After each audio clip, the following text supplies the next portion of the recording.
Every mark equates to points. So they're not competing against one another as much as, in this case, for instance, they are competing against the clock. In our first section, in lane 2, we'll have Cole Smither. In lane 4 will be Elijah Mendes. And in lane 6, Dalton Lingo.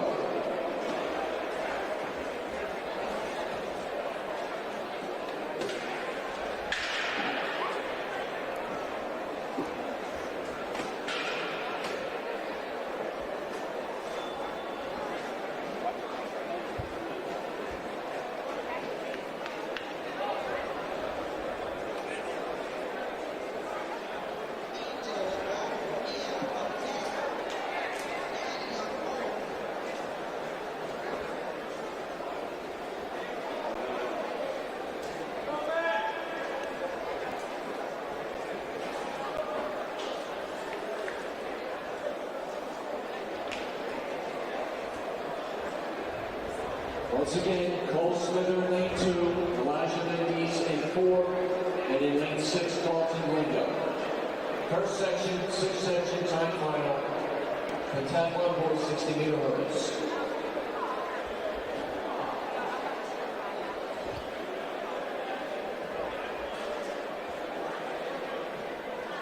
Correction, this is section 2. Maddox Declan in 2. In 4, Kayla McCullough. In lane 6, Lloyd Armstrong. McCullough currently U.S. number 18, winning the Aspire High School Indoor Games this year.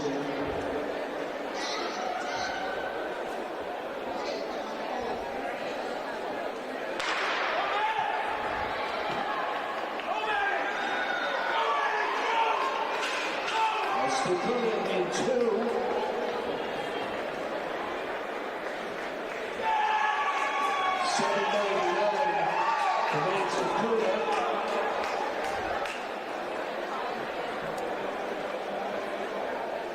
Followed by Kayla McCullough, 8:42. Lloyd Armstrong, 8:76.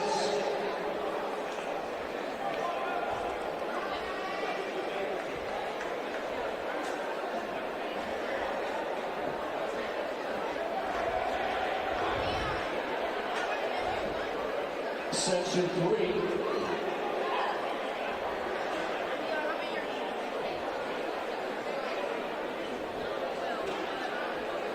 In section 3, lane 2, Mac Powers, lane 4, Maximus Daniels, and in lane 6, Drew Madden.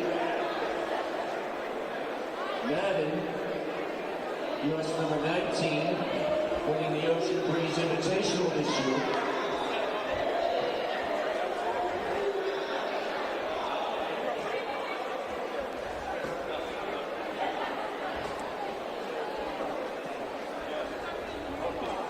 We say hello to our great audience of track and field fans tuning in nationwide for the grand finale of what has been one of the most memorable seasons of indoor track and field in recent time. Carson Gabbaro, happy to say hello to you on Mile Split and FloTrack. We are on our second race of the day. We just got to witness Maddox Decuna of BC Athletics take the first section of the boys' 60-meter hurdles for the pentathlon. This is the second race, and it is underway. Coming down the middle of the track, that is Drew Madden. He was in this race. Looking at Daniels there. 8:41, our confirmed winner.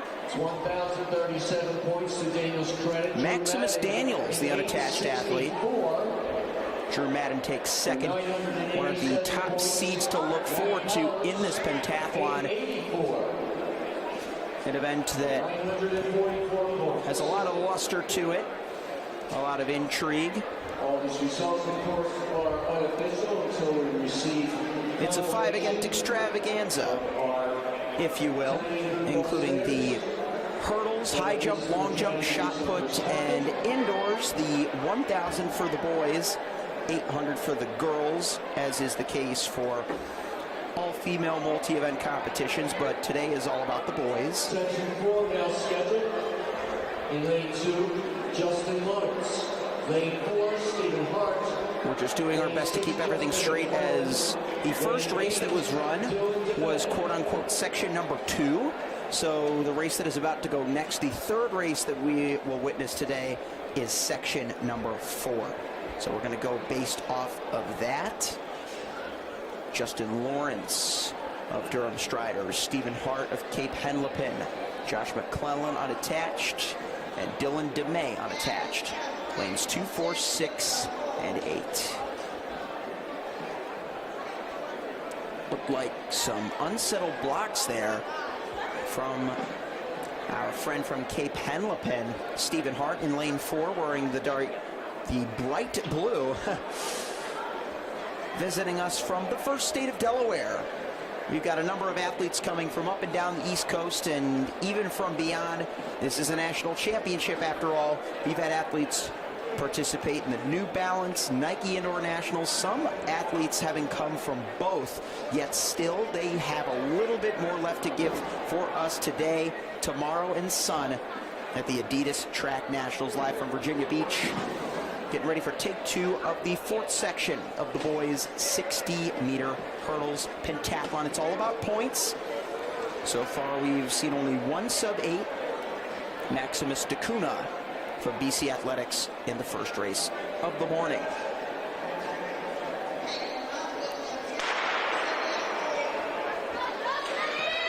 They're off, and this section, look on the far side and the near. It's going to be tight. All about those early set and tone points. And it'll go to lane number 8 here. On the near side, Dylan DeMay. Just 600ths ahead of Lawrence from Durham Striders. And then McClellan in 3rd. Still with a few sections to go. 802 points, Stephen Hart, 975. So if we've observed anything, the heats have not necessarily gotten faster, but what's likely the case is that a lot of guys that come in these middle sections who might not have the fastest hurdling times come the final compilation could have the skills to make it up in the throws, potentially the jumps. I know we got a couple pretty adept high jumpers in this pentathlon grouping, some in the upper 6-foot range, and those points can be crucial. A lot of points come with every inch on that high jump bar. And so even if you find yourself in an early hole, you can still get out of it. Let's look at the 5th section on schedule for the boys' 60-meter hurdles for the pentathlon.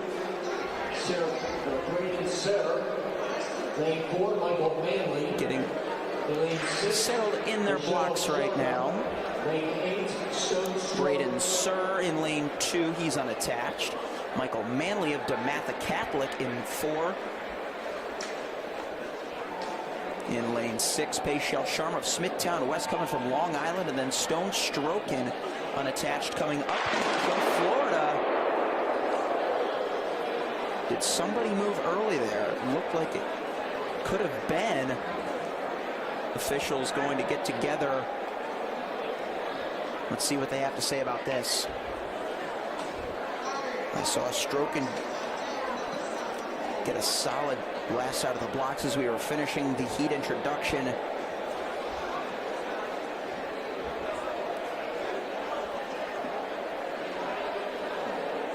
Looks like a green card. So Strokin is good, as is the rest of the field. Our first double gun of the day.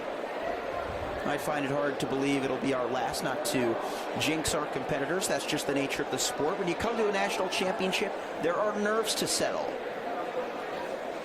But these athletes have put themselves in the position to perform in prime time.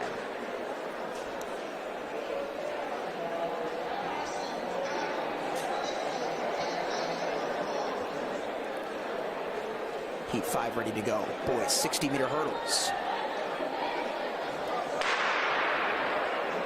This time they're away, and Stone Strokin is away on the near side in lane number 8.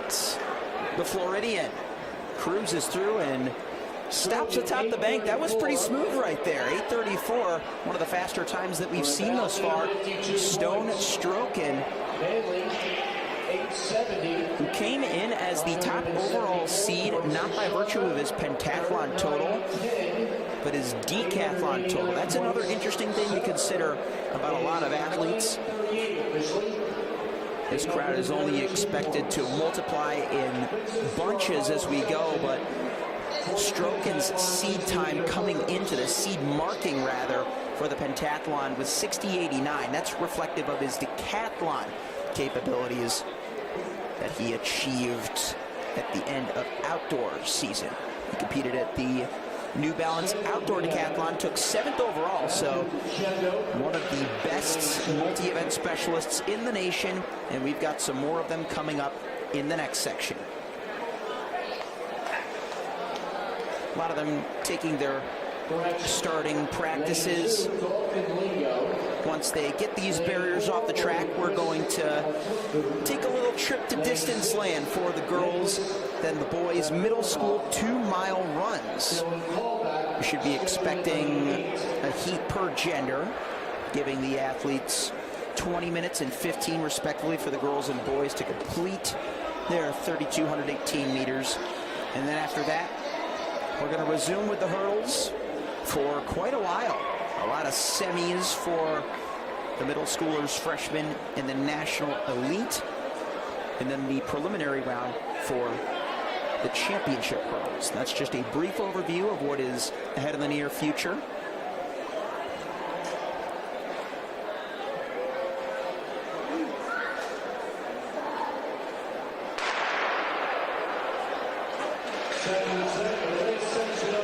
This time they're away. Pretty dominant looking win right there. Was getting reeled in towards the end. That is Lingo, another win for BC Athletics.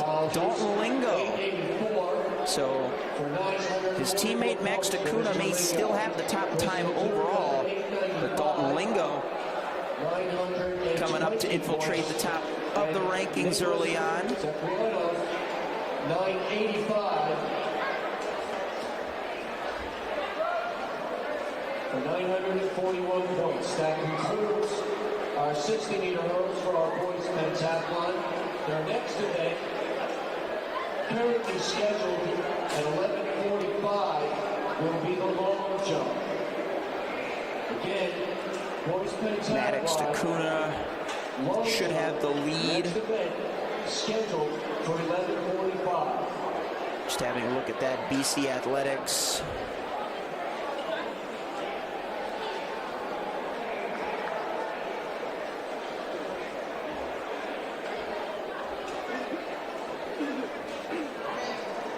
A club based out of Fayetteville, Arkansas. Just one of the many great areas in representation here.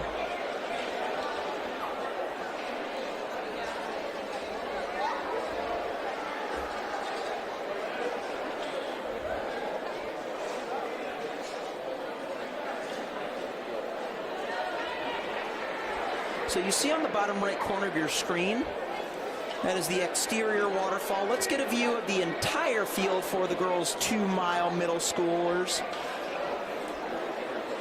Still bottom right, your exterior waterfall. And then the top left, again, I said 32:18.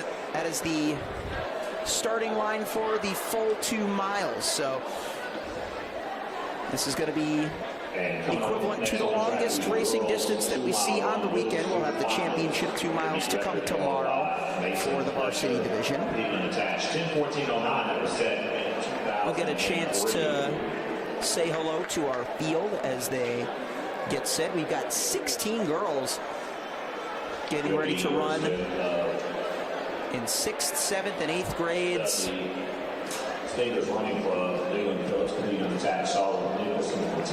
Today is Friday, for many a school day, but for these athletes, it's racing day.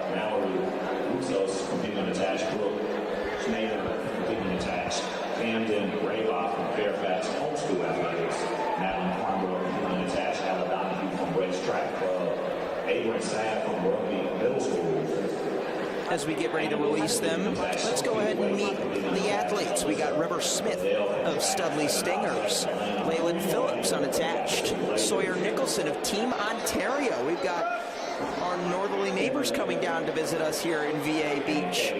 McKenna Groen of Elevated Distance Training, Alexander Schoppel of Studley Stingers, another Stinger in the field. Valerie Roussos unattached, Brooke Schneider unattached. Camden Ryba of Fairfax Homeschool Athletic Association, Madeline Cornwell, Ella Donahue, Cornwell's unattached, Donahue of the Reds Track Club, Amber Saft of Rugby Middle School, Amy Wilson unattached, Sophie Whalen unattached, Alyssa Fidele of Track 757, a name that I remember well from another competition that we've had the pleasure of broadcasting, the VA Showcase. Alana Sanier of Capital City Blazers, and Callie Brown unattached. That's your field of 16 on schedule, not accounting necessarily for scratches. And so far into this first lap, we got a couple of early eager aggressors, so this will be exciting to see how they will push the pace.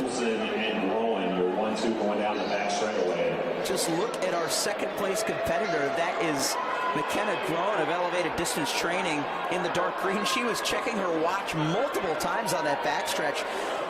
She might have been a little bit shocked at how quickly they were moving. Let's see just how quickly once they come through here. Around 75 seconds with 14 laps remaining. So that's our first quarter mile gone by. Our leader is Sawyer Nicholson, the Canadian from Ontario. Leyland Phillips, the unattached athlete, is leading the chase group.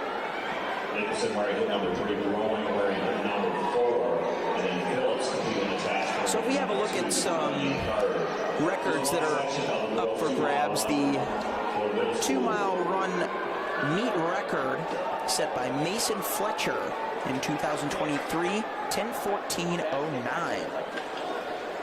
Again, you just get a view of that massive gap.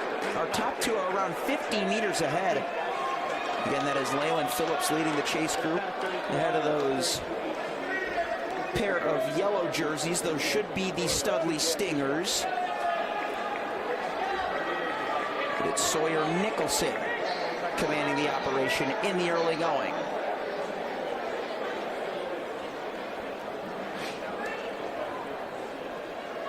Still Sawyer Nicholson of Team Ontario.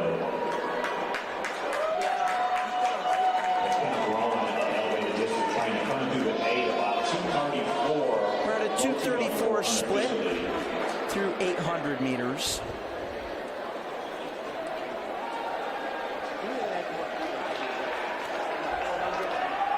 Nicholson has quite the great story.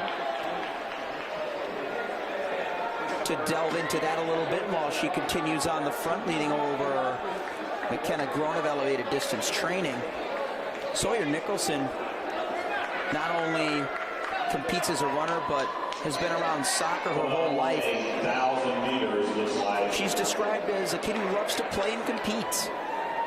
Everyday sports play an active role in her life at school and everywhere she goes. She also competes with the Durham Dragons. She plays soccer with the FC Durham Academy's 2010 Ontario Provincial Development Team. Just a few tidbits about her. And you got to really commend her for flexing her distance chops here. Soccer, one of those alternate sports that a lot of runners will play. It can have a number of different benefits. It could benefit your 400, 800, even shorter, long sprinter, but 354. it could also benefit the longer endurance as well. And we're seeing that in the form of Sawyer Nicholson right here. She has looked completely comfortable out front, but so has McKenna Groen. She's put the watch down since the second lap. And it's been good to see her continue to push this pace. She comes from Chaparral High School out of Parker, Colorado. So again, athletes coming from far and wide. chasing each other into the midway portion of the race. Next time they come by will be their halfway split. Starting to navigate around lap traffic again. This is a championship race, so not necessarily the instance where you're going to see lap traffic be forced to move out of the way. If this were a time trial, maybe a different story. And they are a full lap ahead of this next group. It looks like the Studley Stingers off of camera about 75 meters back have moved ahead of the unattached Leyland Phillips. But let's observe the next split as they come up to the mile mark. 5:14, 5:15 at the halfway. And with 8 even laps to go, around 5:17. So just considering that alone, they're making very impressive pace. If they double this up, they'll be in the low to mid 10:30s. And that'd be an impressive time for a varsity high school athlete, not just a middle school athlete. We've, of course, had a number of middle school national records set this season by the 8th grade phenom from Penn Charter, Mackenzie Skelly. From the mile up to the 3K, she has been crushing it. Mackenzie is not with us today, but McKenna Groen, your new leader, and the Canadian Sawyer Nicholson are vying for an Adidas national title, the first of the day on day 1 of 3 of Adidas Track Nationals, year 5 from Virginia Beach. You gotta like Nicholson's composure as she was passed up, but did not allow Groen to seize any momentum from her. She's simply taken a page out of Groen's playbook, as McKenna had sat on the shoulder right on the rear flank for the entire first half of the race, and now that is exactly what Sawyer Nicholson in white is doing. 6:39 on the clock.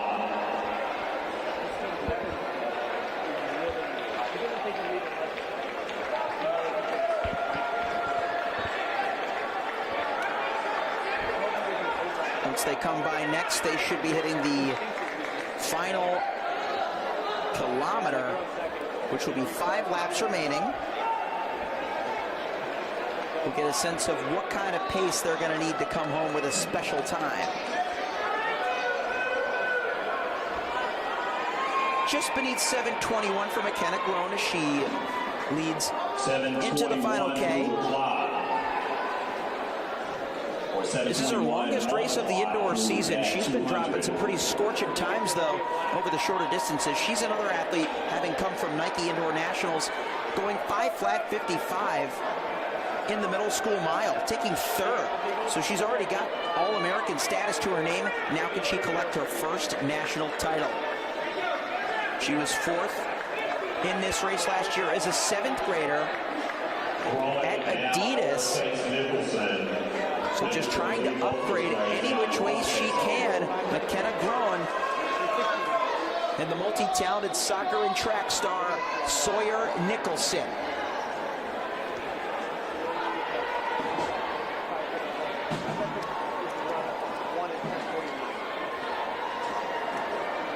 Now Nicholson starting to lose a little bit of ground here. Let's see if she can find a special time, though. McKenna Groen, whichever time she finishes in will be a personal record, as this is her first official track 2-mile run. She's run a 10:57 in the cross-country season as she leads with less than 3 to go. But Sawyer Nicholson, if she can go after a 10:50.05, then she'll get her lifetime best. So again, let's keep those times in mind. We want to see some sub-1050s here, don't we? If you're cheering on from afar, why not make a little noise to spice up your morning? And you never know, maybe your athlete just might hear you from afar. Here comes McKenna Groen from over 1,000 miles to our west. Less than 400 meters to go. I can hear Sawyer Nicholson's crowd cheering for him. Again, they haven't traveled a stone's throw to get here to Virginia Beach. McGrone on the left of your screen, now starting to double lap competitors. This is a dominant effort by the 8th grader from way out west. Less than 300 meters to go. And just over a minute to get to the line and a new lifetime best.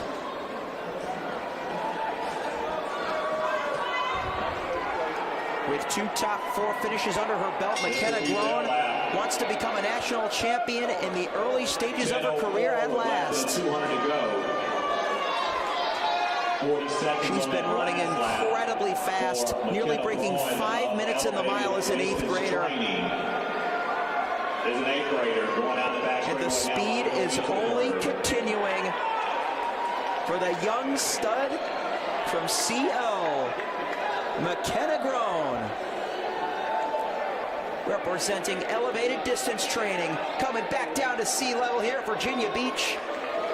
She will cruise through to the finish line in a 10:41, running through the line as a national champion. 10:42.07.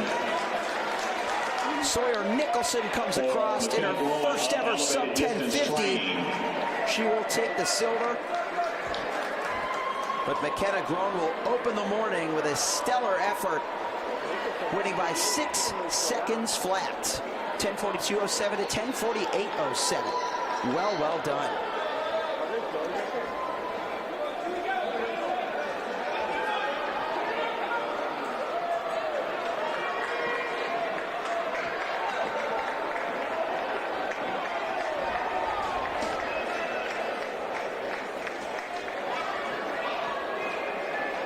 Sawyer Nicholson of Team Ontario will take second, 10:48.07, with Alexandra Chappell of Studley Stingers Running Club taking third, 11:24.34.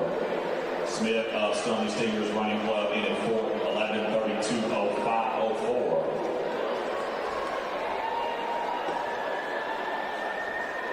To put the times that we've seen into perspective, that 10:42.07, no, it does not break Mackenzie Skelly's brand new national record over the 2 miles at 10:14.39 for middle schoolers, but it does slot her into U.S. number 2 for 8th graders.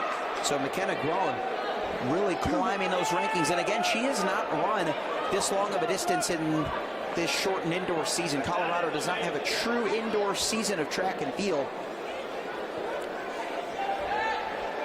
In short, that makes her result all the more impressive.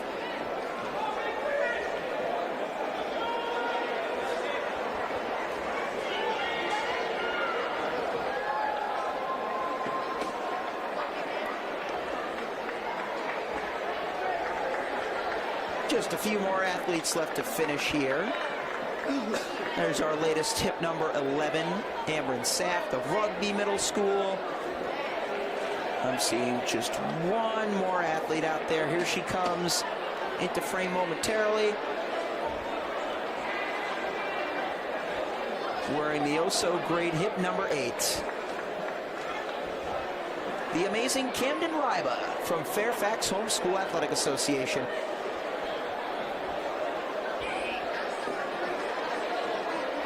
Awesome, awesome, awesome.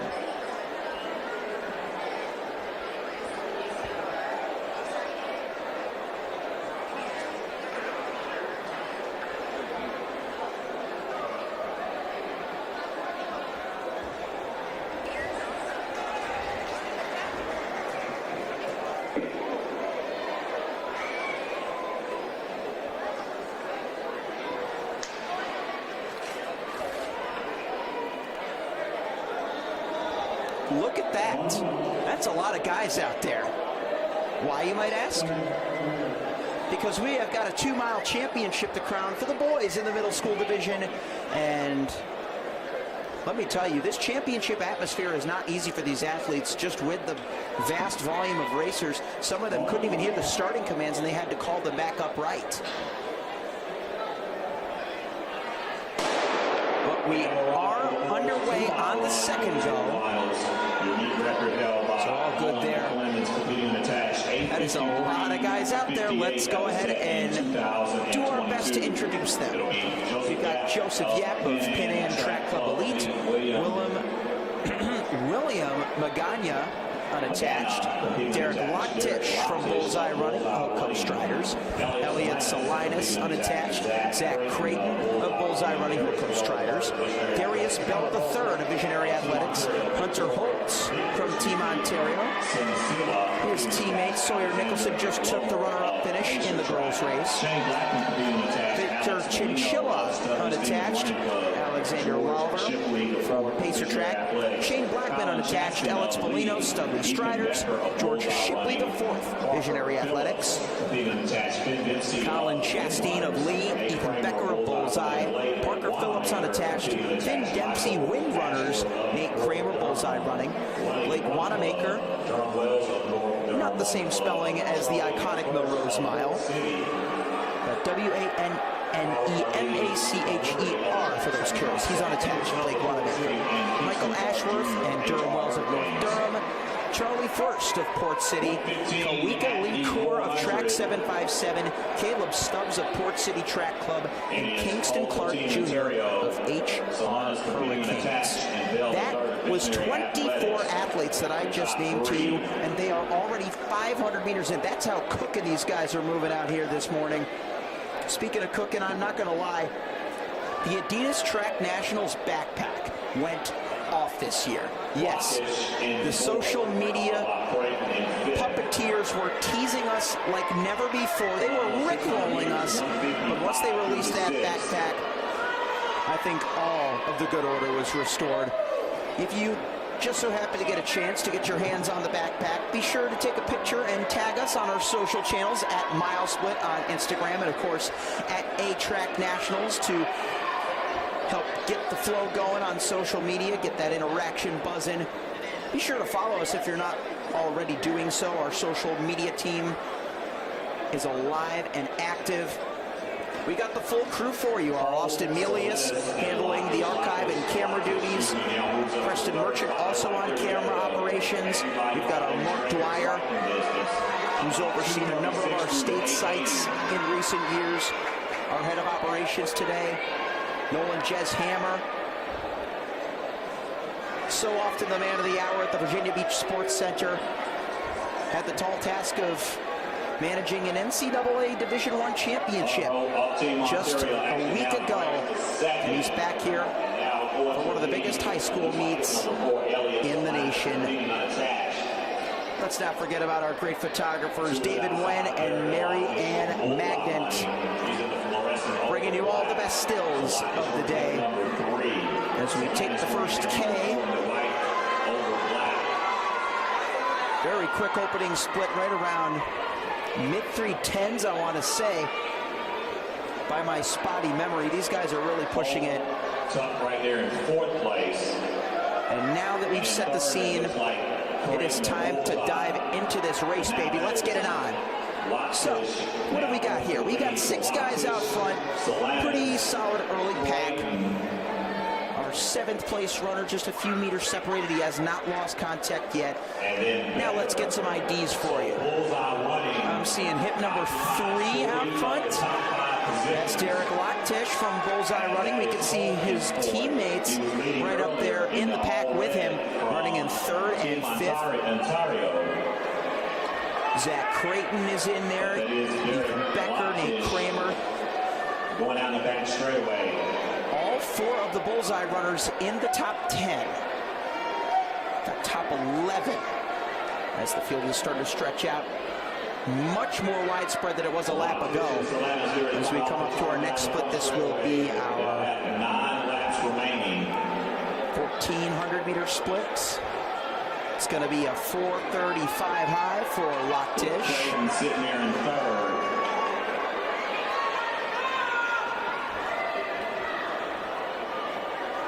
Our 3rd place runner is Zach Creighton, wearing hip number 5. just a quick shout out. Not only do we have 6th, 7th, and 8th grade middle schoolers in this, but we've even got a 5th grader out here running with the fellas. That is Darius Bell, the third of Visionary Athletics, not necessarily in the top group right now, but he has towed the line, which in and of itself is a big token of bravery. Elliot Salinas has had a brave run to this point. He is in second as they hit the halfway point at around 5:15, 5:16. Bullseye now running 1, 3, and 4 as that red jersey they just went by was a lapped competitor. So down the back straight they go. You can see about 10 meters of separation between our top 2 and our 3rd place runner, and then another 10 back to our 4th place runner. Look over the left shoulder for Derek Locktish. Salinas just following his every step. Not easy to do, having to weave around the traffic, but Locktish knows this track well. We've seen him run at the VA Showcase. He may be young, but that don't mean he ain't experienced. He's an AAU Junior Olympics bronze medalist in the 1,500 meters after all. And he won the VA Showcase at the same distance. He even took the bronze in the 800, so he's got a whole lot of great credentials to his name. Mr. Derek Locktish from the Bullseye running Hope Coast Striders out of Columbia, Maryland. Looking to issue a wire-to-wire effort. 6 laps remaining. What about Elliot Salinas, though? Still hanging tough in second. Representing Andrews, North Carolina. He's running unattached today. But he's set an 800 PR this season of 2:14.09. And he's even gone as quickly as 10:20.84 over a 3,200 meters back in the cross-country season. So given that and the pace that they were running through that opening half, right around 5:16, which was a little bit behind where the girls were, you have to think that he has the ability to negative split this race. Negative split for newer fans of track and field essentially means you run the back half of the race faster than the first half of the race. So we'd likely need to see a sub 10:30 finishing time in order to achieve a negative split in this race. And Locktish, his championship distances from what we've seen in his early going are the 8 and 15, so he could very well have the closing speed to kick it hard for a big negative. According to his mile split profile, he's yet to run an official 3,200 or 2-mile race. So he's just got to trust every ounce of skill that he has in his arsenal. Still Locktish. He does have the superior 800-meter speed, having gone 2:06 at his lifetime best. And so will that benefit him coming home? He's really extending his stride. He looks so confident, just absorbing the banks of this track. A lot of athletes will talk about letting the bank do the work for them, more so in reference to those supreme distance tracks like Boston University that have seen world records on world records, but that was likely the same effect that allowed Gary Martin just a week ago to anchor the University of Virginia Cavaliers hold a distance medley relay national title in 3:48.12. That's the fastest that a collegiate has ever covered the distance of 1,600 or a mile in any capacity indoors. We know Ethan Strand's gone 3:48.32 raw, which is faster by conversion, but Gary Martin was by all means the hero of day one of NCAA's. Strand got his revenge in the 3K. Such a great budding rivalry. And they were here just a few short years ago at Adidas Track Nationals, where Derek Locktish currently is. Looking to become a national champion in the middle school ranks. He has completely pulled away from Elliot Salinas, his only chief opposition throughout the entirety of this race. And with less than 300 meters to go, he is all gas, no brakes. Derek Locktish continuing his onslaught, lapping competitors with just about every other stride. He's on the bell lap with less than 200 meters to go. Salinas Now crossing the start-finish line, he'll have one to bail out. The Bullseye runners really brought numbers to the Virginia Beach Sports Center, and they are showing their very best at the very beginning of this three-day national competition. It's Derek Locktish, who won the VA Showcase just months ago, maintaining such exceptional fitness all season long, with just one straightaway between him and his first national championship title. Derek Locktish. Locktish's time, 10:18.29. How about that for a 3,200-meter 2-mile debut, 10:18.29. And man, oh man, while we were looking at the clock, some of the other competitors thought they were done. Elliot Salinas is done. He comes up to high-five Locktish after the race. Looked like Creighton got in for third. Salinas. And then our fourth place finisher. In fact, Stubbs, he got up for second. Beneath our radar, Caleb Stubbs of Port City Track Club. First time we've called his name since the introductions. There it is, 10:27.12. Just within 10 seconds of the big kicking Locktish. Salinas at 10:30.06. Will take third. Again, he has yet to run that distance that fast on the track this season, so an indoor PR, always a good thing to go by.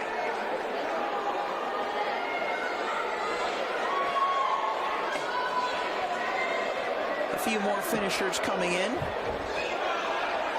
I see just about 5 more after this, maybe 6, maybe 7 if I missed another. Some of them are checking with the lap counters, putting their index fingers up to make sure, yeah, I got one more? Okay, good, just one more. The pain is almost over.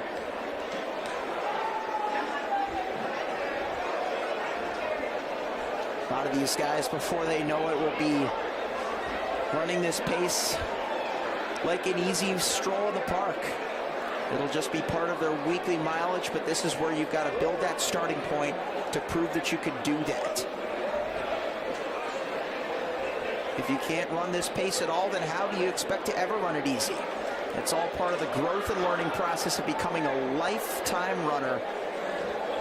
A mindset that many runners will attest changes their lives.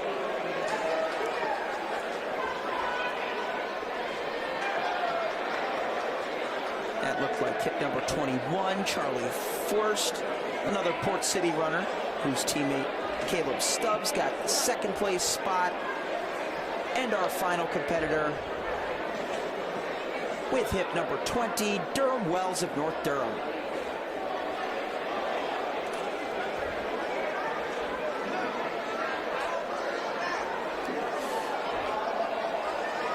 So, having a look at where we are in the schedule right now, we just wrapped up the boys middle school 2-mile run.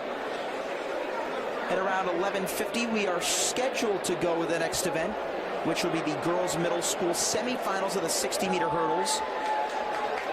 After that, it's going to be the boys for the 60 hurdles semifinals,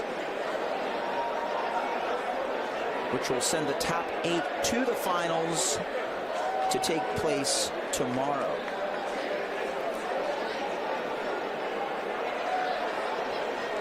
Here are our young ladies that will be participating in the next event. Let's just have a look once more at that schedule, just to give you a sense of what to expect now that we've moved a little bit deeper into the program. Nearly a full hour in, about 45 minutes since the start time of Adidas Day 1. After the middle school, we're going to do the same procedure for the girls' freshman 60-meter hurdles, and then stick with the ladies for the National Elite semifinals.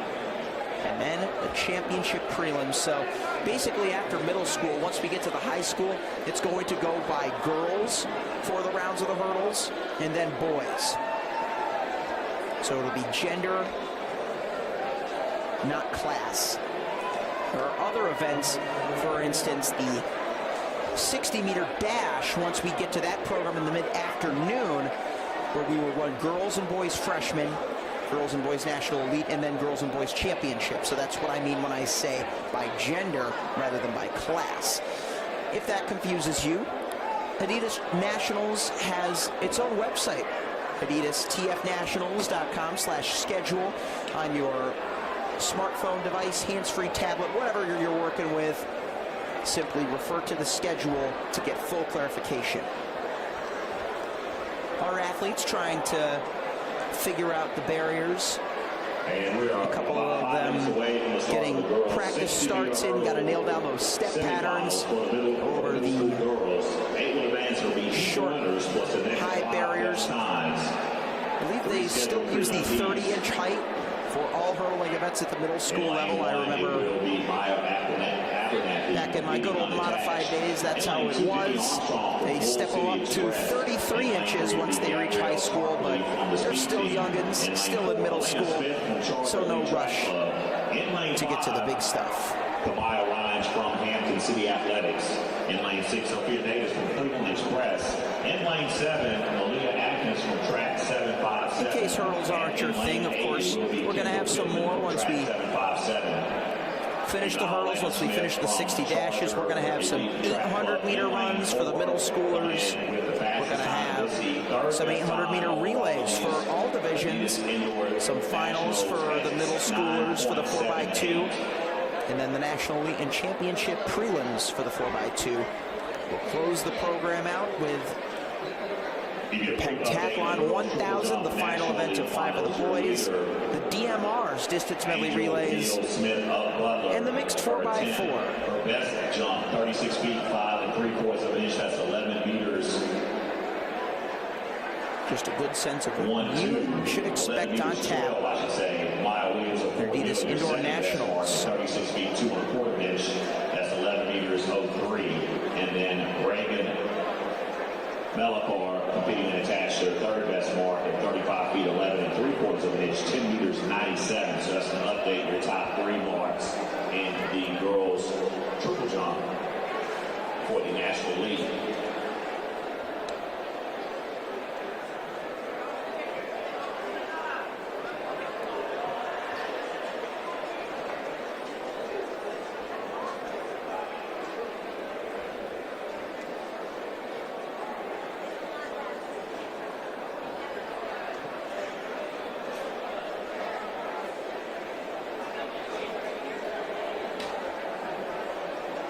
Update in the girls' pole vault national elite seeded finals.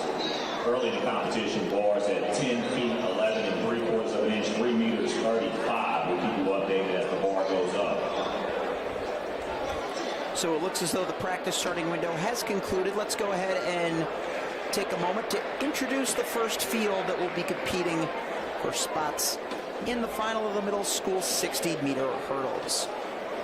We will send the winner from each heat, so if you win, you're in the next 5 non-auto qualifiers from these next 3 heats. Heat 1, Maya Abernathy in lane 1, Denny Armstrong in lane 2, Gabrielle Tarpley in 3, Alana Smith in 4, Kamaya Rines in 5, Sophia Davis in 6, Malia Atkins in 7, and her teammate Kendall Pittman in lane number 8 from track 757. The only unattached athlete in this is Maya Abernathy from lane number 1. Looks as though that lane is vacant, so Armstrong, Bull City Express, Tarpley Speed Team, Smith, Charger Elites, Kamaya Rines, Hampton City, Sophia Davis, Cleveland Express. Just to give you a sense of the many track clubs in representation. And let's have another look there. It looked like our lane 7 athlete, Malia Atkins, whose teammate Kendall Pittman is also a scratch. She stood up a little bit before the gun.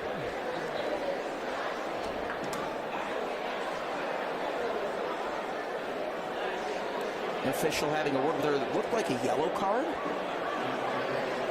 or a green card. I think the yellow was on our side. Armstrong, Tarpley, Smith, Rines, Davis, Atkins, and Pittman 1 through 8.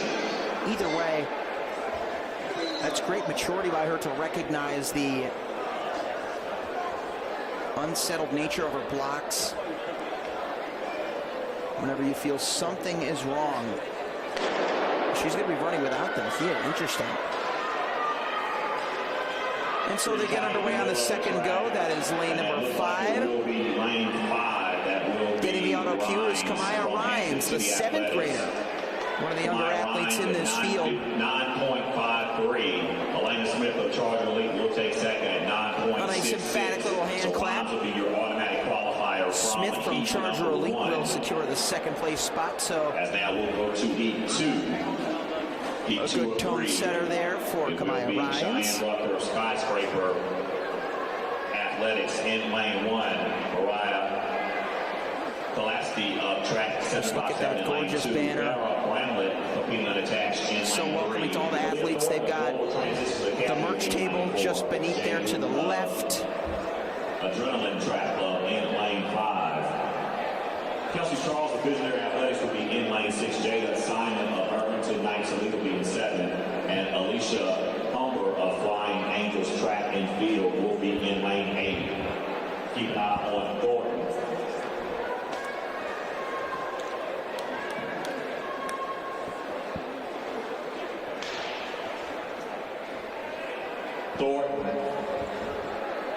Thornton, your top time coming in at 9.43.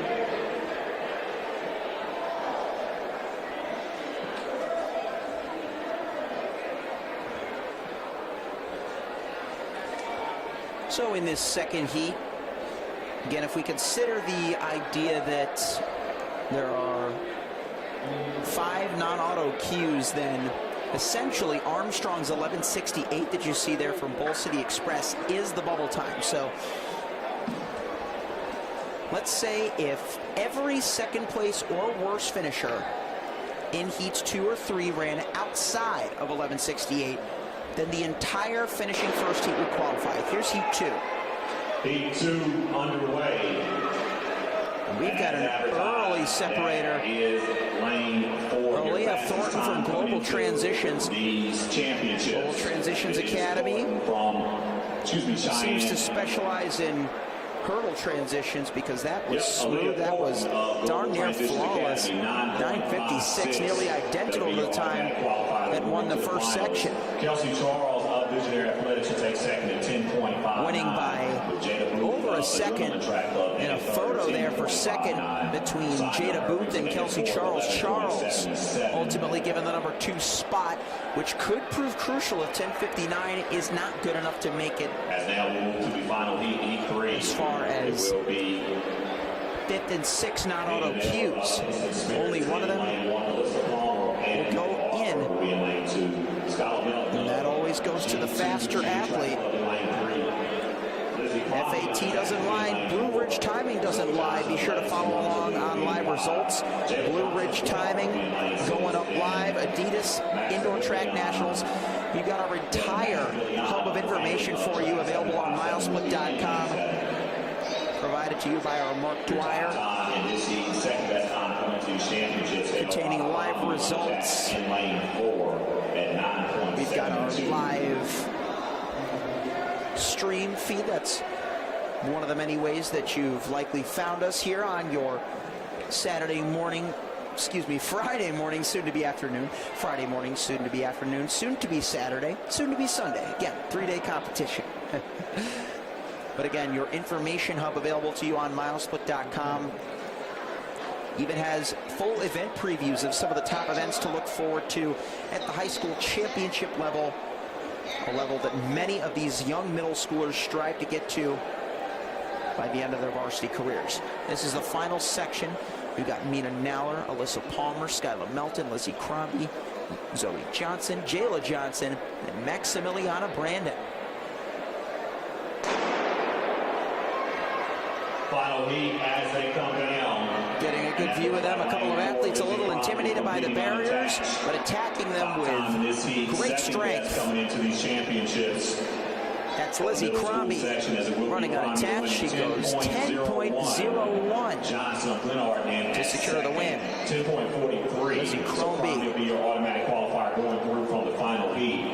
We'll collect the big Q. 10.43. Melton from looks like both of our photo finishers from heat number 2 will be good. As that will be your top 3 with Brandon in at 4th, 11.22. We will keep you updated as to what the bubble ultimately becomes. 12.81. In the meantime, let's get you back to the starting line for the boys in the 60-meter hurdles middle school division.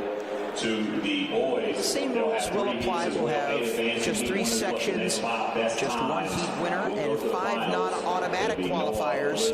Miller from Hampton City in lane 1. The finals for this event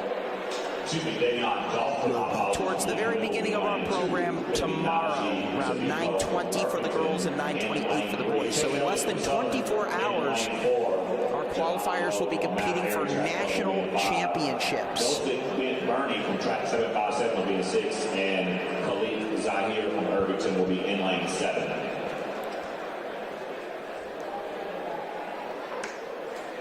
As our fellows are upright, let's get a chance to introduce them one by one. We've got Noah Blizzard Miller of Hampton City Athletics Track in 1. Davion Dulford, that's Davion Dulford, pardon me, from Lincoln Middle School in 2. Najee Sebico of Irvington Knights Elite in 3. Chase Elliott from Southern Sprinters, not to be confused with a NASCAR driver. I would like to see him challenge Chase to a hurdling race, perhaps. That would be a fun little challenge. But Chase Elliott of Southern Sprinters Elite draws lane number 4. For him in that golden kit. Javane Rowe of Mount Airy Track Club takes 5. Diosic Bent Bernie of Track 757 is in 6. And Khalid Zaire, the second of 2 Irvington Knights Elite representatives, will draw lane number 7. Looks like this heat's got a full attendance rating. One thing we love to see. And travel has not exactly been the easiest to get to Adidas Track Nationals. It's been whipping winds in the early stages of spring. We wish everybody a happy new season. We look forward to brighter days and faster times, but again, we're still in that transition phase here on the eastern seaboard, in the great northeast, wherever our athletes are coming from. They're getting another chance to practice their starts a bit.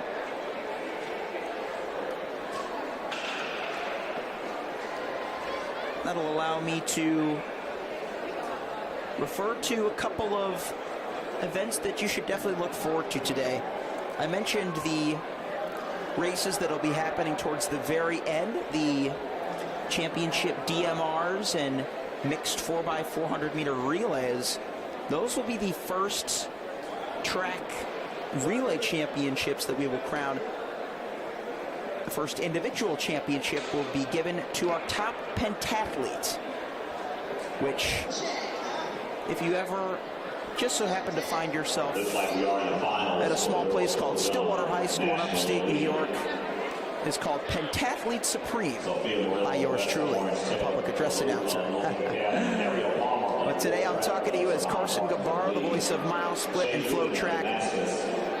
Happy to bring you all the coverage from atop our broadcast area at the Virginia Beach Sports Center alongside Austin Melius, Preston Merchant, Mark Dwyer, David Wen, Marianne Magnant, the entire crew, not to mention the countless technicians behind the scenes. We are here to bring you the action. Another big event that will be setting the stage for something special is the Championship Boys 4x200 meter relay. I'll explain more of why that is after our first heat of hurdles. In their blocks. Win and in. Boys Middle School. Heat 1. Chase Elliott. Southern Sprinters Elite. That was Chase Elliott of takes it convincingly, 895. Southern Sprinters winning that. That'll advance him onto the final. Southern Sprinters Elite. Make sure you keep an eye out for them in those gold, black, and green kits. Out here of Irvington Knights leading in at third and 7. I recall we got to see a lot of them at the VA showcase. In heat 1. Next up will be heat 2. As they get their blocks set, it'll be Keon Bowens of HR Hurricanes in lane 1. They don the Jamaican flags on their jerseys. And their philosophy is simple.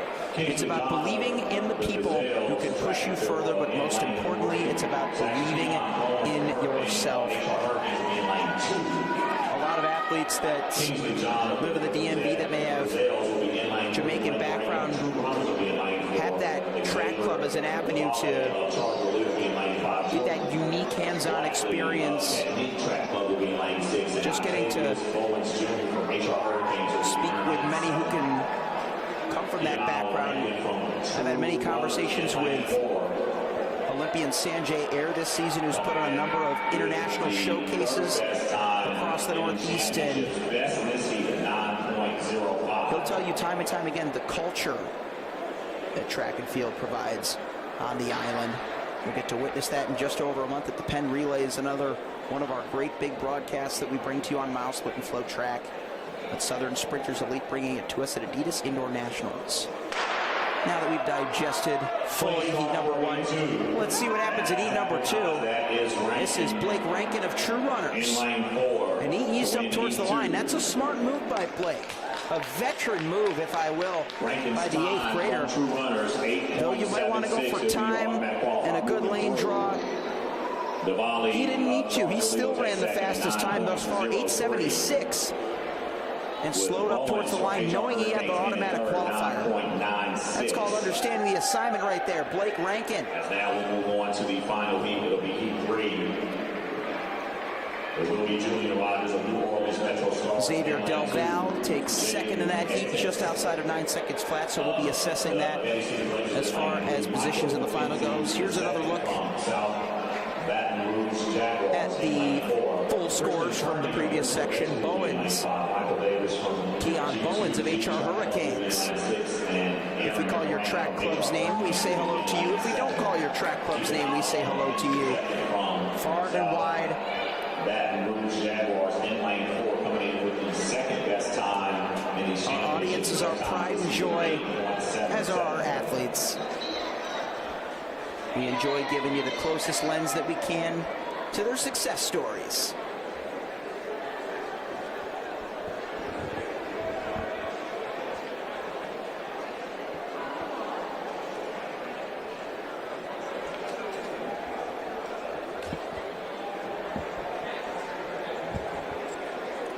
So next up, heat number 3. So this is the final opportunity to make the final. Julian Rogers, Jaden Estes, Michael McKenzie II, Christian Carney, Michael Davis, and Arian Grant. Each representing their own track club, a total of 5 athletes and only one auto spot on the line. Look at that snap technique over those medium height barriers. What a run by Jaden Estes, Michael McKenzie II out of lane number 4, 8:65. Looked like lane number 3 as there was only one athlete to his left. That was lane 2. That was the scratch, Julian Rogers. Estes will have to settle for 3rd in this heat as Christian Carney from Greensboro Day School came up to get him at the end of that heat, but an 8:65 will give Michael McKenzie II the top seed heading into tomorrow's 60-meter hurdles boys middle school final. And now we see an empty starting line for a brief moment, allowing us to reassess where we are with the schedule. It's 12:04 Eastern Standard. We're about 6 minutes in between now and the designated start of our next event, the girls' freshman 60-meter hurdle semifinals. As I said, it's going to be all girls from here on the hurdles front before we switch it over to the boys. From Hampton City Athletics. So we'll be Booth, Charles, Johnson, Tarpley, Smith, Crombie, Thornton, and Rhines. Your finalists for the middle school girls 60-meter hurdles. Top time going to the finals held by Rhines from Hampton City Athletics at 9. We do have an update as far as our official finalists go. Our girls finalists that we'll expect to see tomorrow. We'll have Aaliyah Thornton. We'll have Kamaya Rhines. We'll have Lizzie Crombie, Alana Smith, Gabrielle Tarpley, Jayla Johnson, Kelsey Charles, and Jada Booth. And get this. The 10:59s both advanced. Kelsey Charles and Jada Booth, our suspicions were correct. They had just enough to maintain. Well done. And now for the fellas' verdict. We know about Michael McKenzie II and his scorching fast 8:65. What about his competitors? Blake Rankin advanced, Chase Elliott advanced, they all won their heats. And then the little Qs, Xavier Del Val, Diosic, Ben Burney, Christian Carney, Jaden Estes, and Khalid Zaire. So those will be your 8 finalists in tomorrow's boys 60-meter hurdles for the middle schoolers.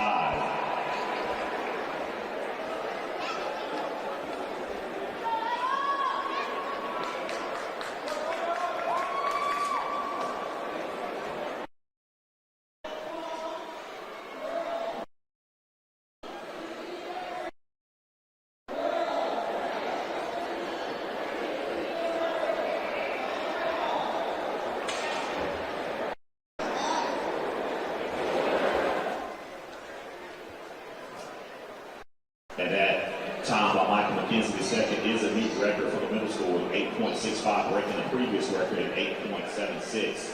As the girls 60-meter hurdles, freshman girls 60-meter hurdle prelims is up next. Heat 1 of 3, 8 will advance. Heat winners plus the next 5 best times. Gabriella Sataba competing attached in lane 1. Katie Nuns unattached in lane 2. Elena Braidner from FloTrack and field in lane 3. Sanaja Allen from Falcons Elite in lane 4. Angel Johnson from Train Fast in lane 5. Isa Shepard from Hidden Valley in lane 6. And Mariana Askew from Corcoran Community School in lane 7.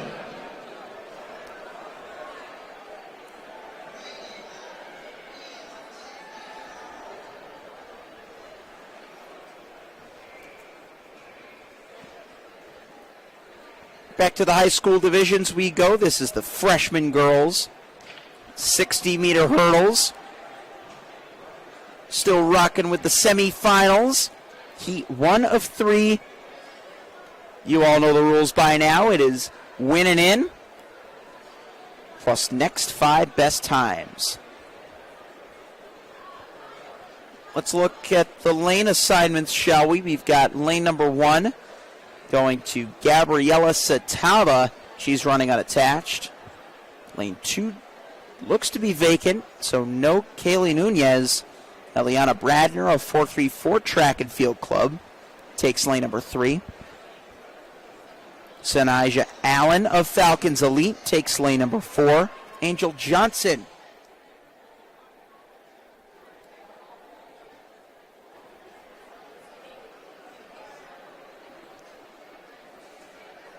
from Train Fast Athletics is in 5. Lane 6, Isley Shepard of Hidden Valley, and then Mariana Askew of Corvian Community School.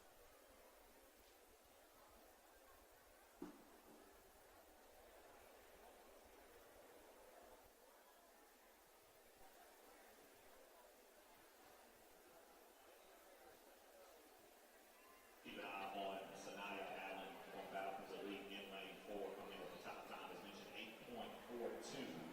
That is the best time coming to these championships. So again, Satava in 1, Nuns in 2, Bradner will be in 3, Allen in 4, Johnson in 5, Shepard in 6, and Askew in lane 7.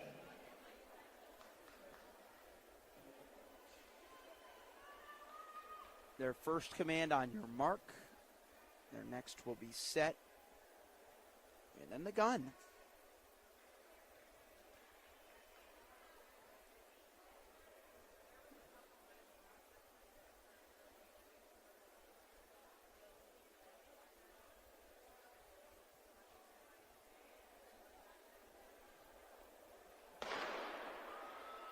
And they're underway this time. Good battle between the exterior lanes. On the nearest side, that's lane 7. Mariana Askew from Corbion Community School. She'll go 9.08 for the win. Pretty sizable advantage. Sanaya Allen from Falcons Elite, just behind a 9:36. Eliana Bradner, rounding out your top 3 again. If we look at the 5 fastest non-auto qualifiers, setting that barrier at 10:37 for Satava, that is the bubble time right now. So keep that in mind when assessing who does not win their upcoming heat.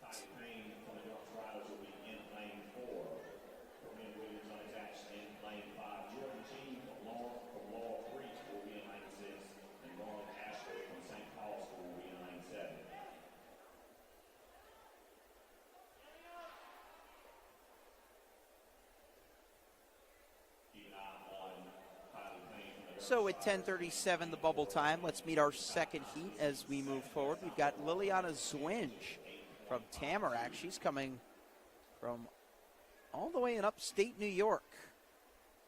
We've got Reese Clark of Providence Day School lining up to her right, and to our left in lane number 2, Jaden Krumenacker from Milwaukee Mustangs, coming from all the way up in Wisconsin.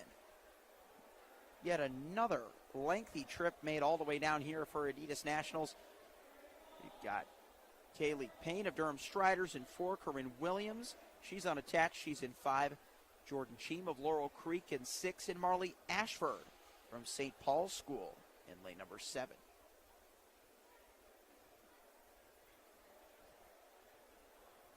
Still taking their practice starts, so still plenty of time for us to catch our breaths in between sections. And though the championship atmosphere for a lot of these athletes can be nerve-wracking, at the same time, a lot of athletes that run at invitationals may more so be used to back-to-back rapid-fire type of heats rather than getting extra time to compose yourself in your prelim. So that's definitely a game changer for a lot of these athletes. How will it affect them and how will they respond? We're about to find out in heat number 2. Again, Zawinge, Clark, Krumenacker, Payne, Williams, Cheem, and Ashford in lanes 1 through 7.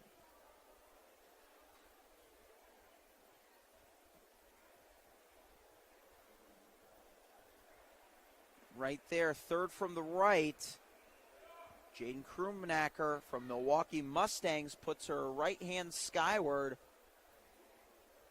Something might have been wrong with her block. Something might not have felt right. Either way, she puts her hand into the air. The officials will wave it off. Clark, Krumenacker, Payne, Williams, Cheem, and Ashford, 1 through 7.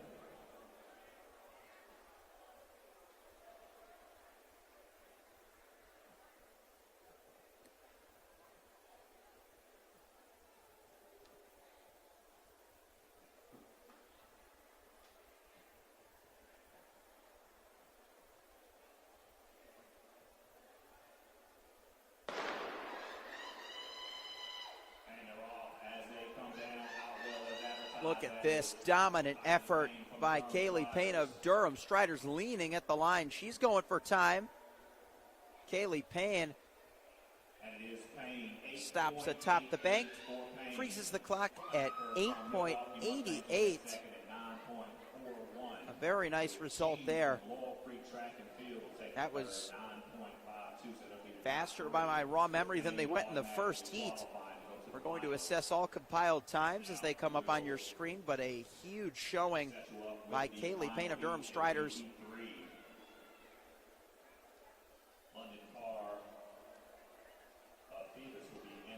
Coming from the home of the Duke Blue Devils.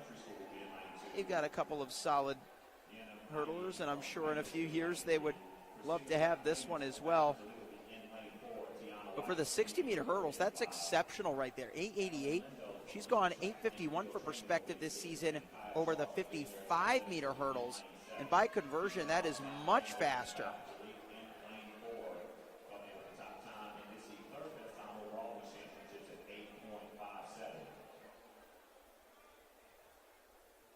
So Kaylee Payne really setting herself up nicely. She did, in fact, win the Adidas Outdoor Nationals high hurdles for the middle school division. An incredibly quick high hurdler. She even took third in the long jump at last year's Adidas. Back in the outdoor season, she's run as quickly as 14:28 windy and even won a USATF National Junior Olympic Championship in 2023. So she's got extensive history when it comes to hurdling at the championship level, long jumping, even intermediate hurdling. Is the same year she won the USATF National Junior Olympic Championships in 2023. She took second in the 200-meter hurdles. A number of notable top three finishes throughout her early database. Kaylee Payne, the athlete we just got to see win heat number 2. Now on to heat number 3. London Carr, Amelia Coles, Yanam Ayin, Christina Scott Ramos, Tyona White, Caitlin Lindo, and Kaya Charles. This one is a lot more contentious. Only one auto cue, and it will go to lane number 6. That is Caitlin Lindo of Elite Track and Field Training. 9:25 for Caitlin Lindo. Christina Scott Ramos of Falcons Elite will take second at 9.54, with Kaya Charles from Visionary Athletics taking third. Less than 3/10. That's pretty close in comparison to what we've been seeing. Elite Track and Field Training based in Fort Mill, North Carolina. So back-to-back wins by Carolinian representatives. And now for our next group. Last time we did this, we were switching genders. This time, we are sticking with the girls. It will be the National Elite semifinals. The track with the girls 60-meter hurdles, National Elite, top 8 advanced by time. The meet record is 8.75, set last year by Jenna Marie Thomas, and that could be in serious jeopardy as there are about 5 young ladies who have run faster than that this year. 11 preliminary heats. In heat number 1, in lane 1, Lisa Samuel of Caribbean Community. Lane 2, Ayanna Johnson of 434 Track. Lane 3, Ava Hewin, Mineral Ridge. Lane 4, Familola Ayuku of Springbrook, Maryland. She was 6th in the Maryland regional meet. Lane 5, Kylan Harrelson, Viking running. Lane 6, Amira Turner of Central Dauphin. Lane 7, Lynette Cotlin of the Elite Track. And in lane 8, Isabella Andrew, Metrolina.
Double gun in our first heat of National Elite prelims.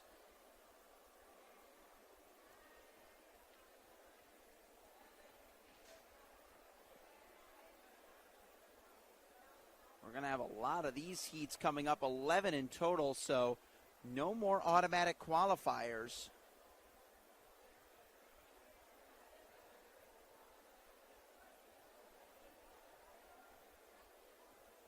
It'll be the top 8 compiled times from these next 11 sections that will advance.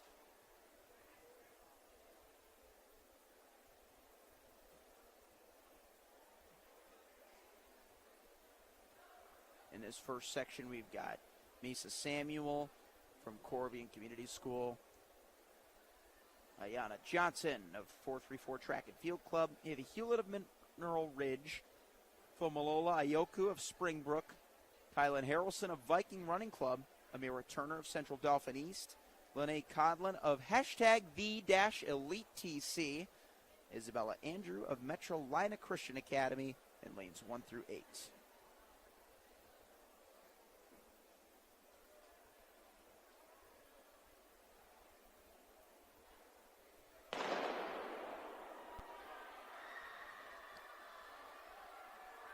Here we go. This one is going to be tight. It's all about time. It is lane number 3. That will take it at the end. That's Ava Hewlett from Mineral Ridge, 9.17 for Hewlett.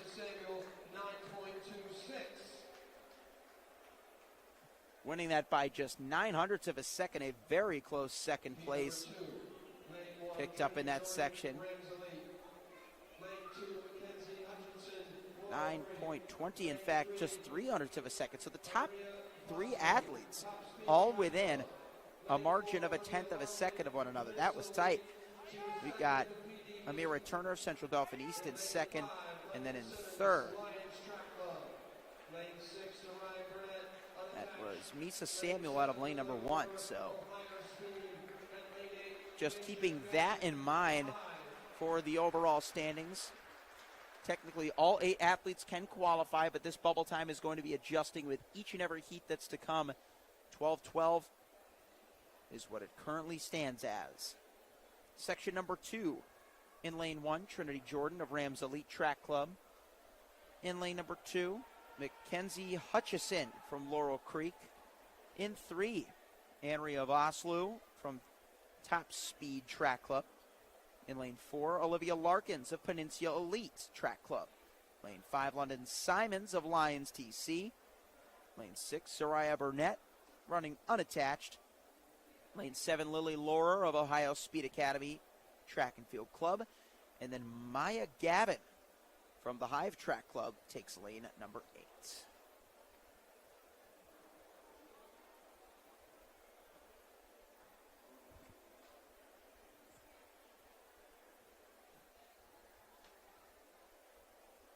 And Trinity Jordan, Mackenzie Hutchison, Andrea Vaslu, Olivia Larkins, London Simons, Zariah Burnett, Lily Laurer, and Maja Gavin.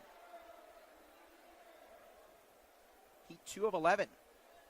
Girls 60-meter hurdles National Elite semifinals.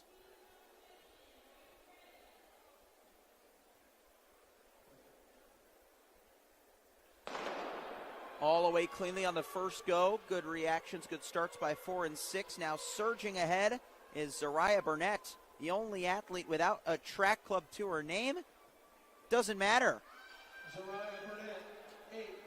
Putting her name on the map with an 8.98 and a win in her heat at Adidas Nationals.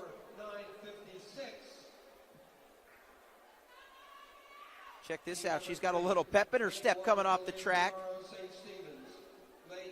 And looking at some of those other times, we had some very low 9s. I saw a 9:14. The top 2 in this second heat both went quicker than the first heat. Shout out to Andrea Vaslu. Andrea Vaslu, Top Speed Track Club, or that second place finish. Lily Laurer of Ohio Speed in third.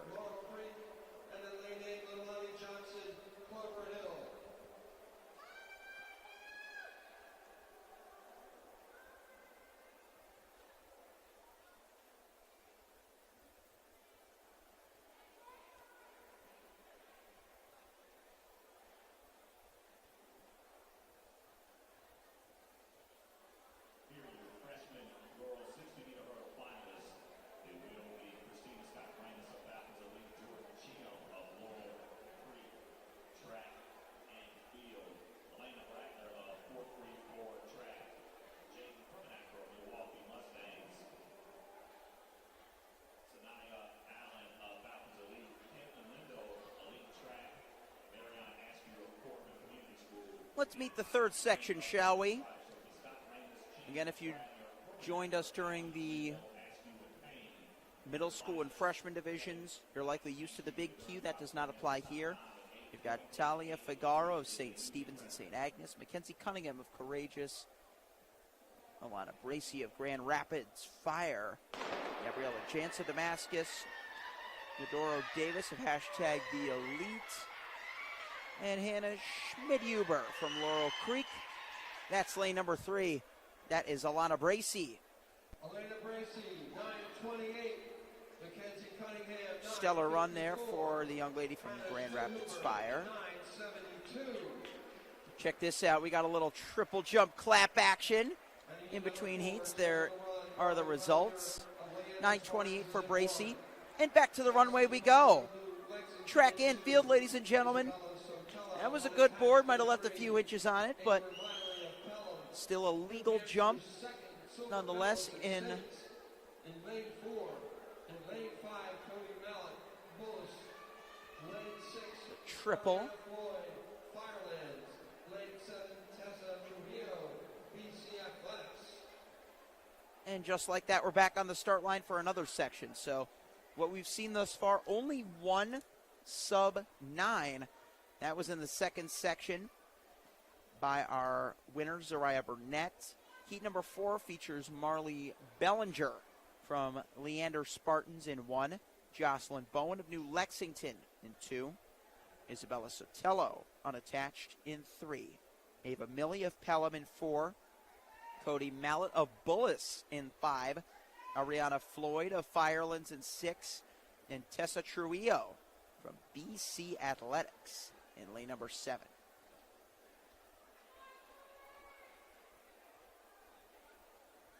Again, as we saw, one of our first champions, winners of the day, not necessarily a champion just yet, but we had a couple of heat wins by the BC Athletics fellas.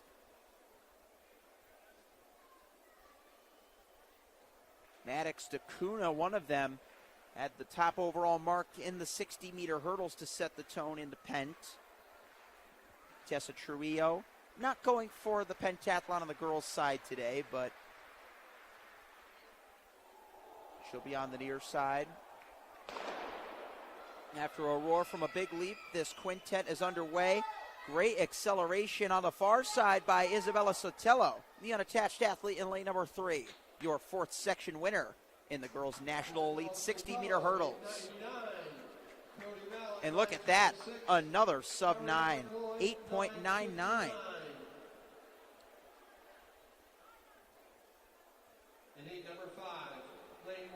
Sotelo, just a sophomore from Eastern Hancock High School out of Charlottesville, Indiana.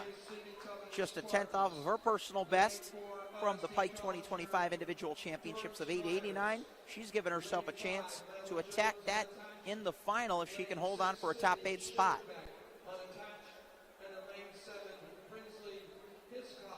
Looking to join the conversation for the finals, we've got this next group of athletes scheduled to go in lane number 5. Again, we're reading the full scheduled lists of athletes, as some may report in as scratches, vacating their lanes.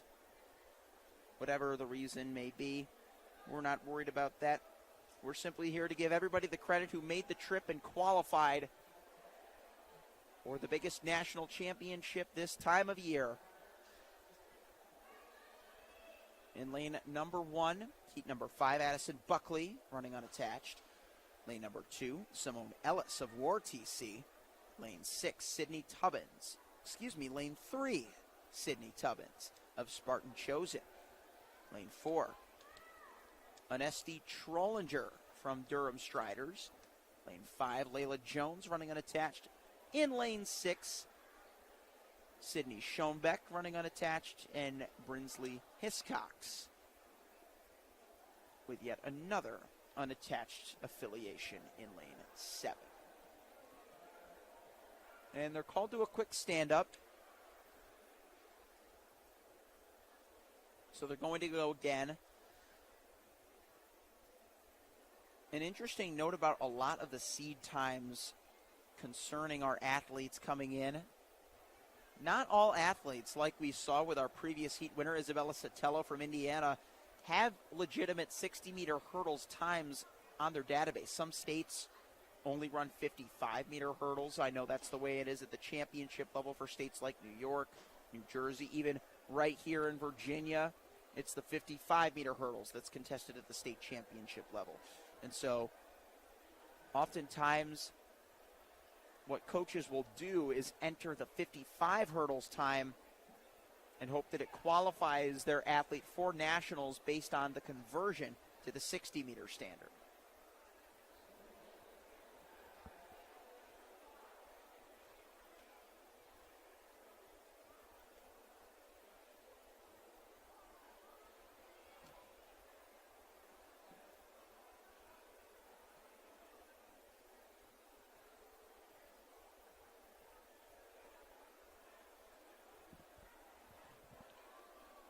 Looks like lane 5 and lane 8 are vacant. Leaving it up to these 6 to go for time. And separating. Taking a comfortable victory. Anesti Trollinger. 9.19 for a Durham Striders sophomore. There were a couple of juniors and seniors in that race, but nice to see the younger athletes continue to thrive. We've already seen what the freshmen, what the middle schoolers have done. Sophomores are here to play as well.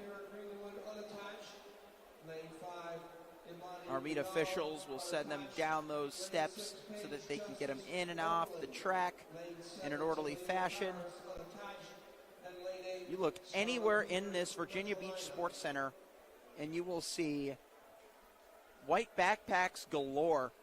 Again, I'm going to throw out another call to all of our social media aficionados. If you have happened to get your hands on the Adidas Track Nationals backpack, go ahead and snap a quick flick on Instagram, post it on your story, tag us at MileSplit and at A-Track Nationals. And you may just have your photo with your legendary Adidas Track Nationals backpack reposted by us. At MileSplit, at A-Track Nationals. Get your backpacks, get your cameras, get them angles. Show us what you got. That's one of the great things about the national championships these days. It's not just about who can perform at their best, but it's really become a show for a lot of athletes to put on and show off the merch that they come away with. Hardware is not the only thing to be gained. You can come away with personal bests independent of that. And even if you come away with neither, there is still the heralded backpack. Not to mention t-shirts and all the other great festivities. Adidas Nationals, no place quite like it. Heat 6 of 11 National Elite Girls 60-meter hurdles is underway.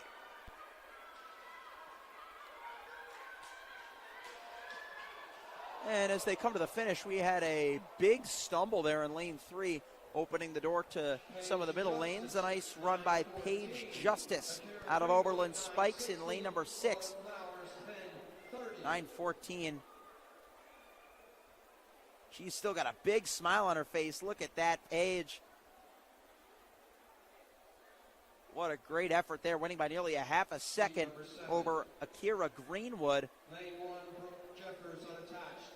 Lane 2, Jayla Benjamin, 4.34 track. Justice Lane 3, should be in the top 4 at the very least as far as times heading forward into the next section as we pivot back to the starting line for heat number 7. These national elite hurdling prelims expected to take us up to around 12:50, where we will then introduce the championship contestants who will be running the first of their 3 rounds. Again, that is one of the big differences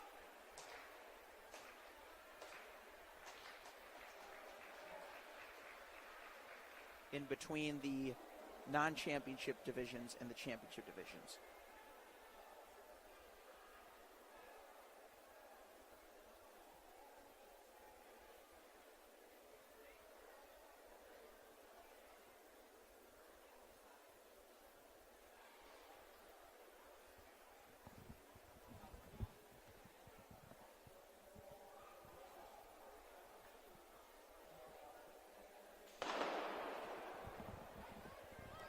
This is section number 7. Again, you've got to go for time if you want to make that final.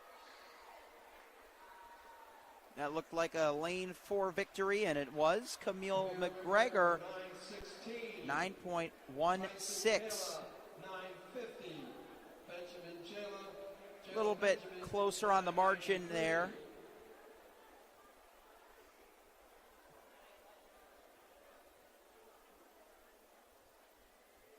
Scheduled to run in heat 8. Lane 1, Alexis Lewis, Laurel Creek. Lane 2, Taylor Kulo, Norfolk Academy. Lane 3, Elizabeth Sabalski, Dem Fabric. Lane 4, Anya Knight, Suitland. Lane 5, Audrina Chu, War. Lane 6, Lauren Pearson, PWE Panthers. And in lane 7, Spur of the Tour, CNYT Academy.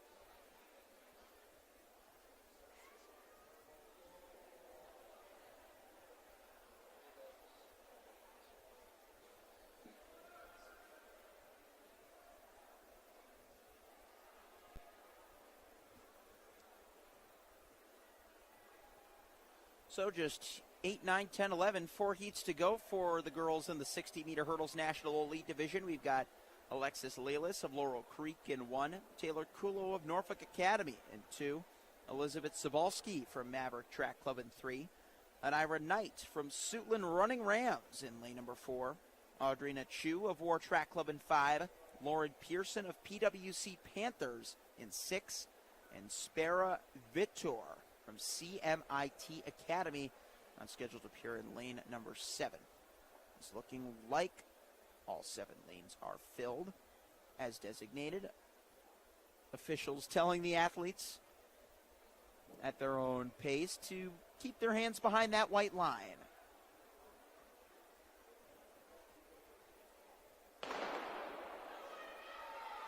And they're away cleanly on the first go. We've got a comeback coming in lane number 5 at the line. What a run. Audrina Chu over Anira Knight. And a new fastest time, 8:88 and 8:93. That is setting up for a potential showdown of a rematch. Chu of War, Knight of Suitland, both very likely to advance.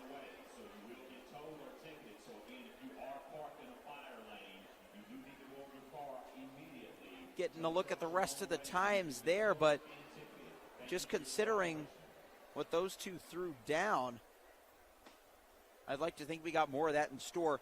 It was Chu who had to come from behind. Knight got the better start. If Knight can hold on and just iron out those last couple of hurdles, then the National Elite Championship could be hers if we have a replay of yesterday in terms of those two.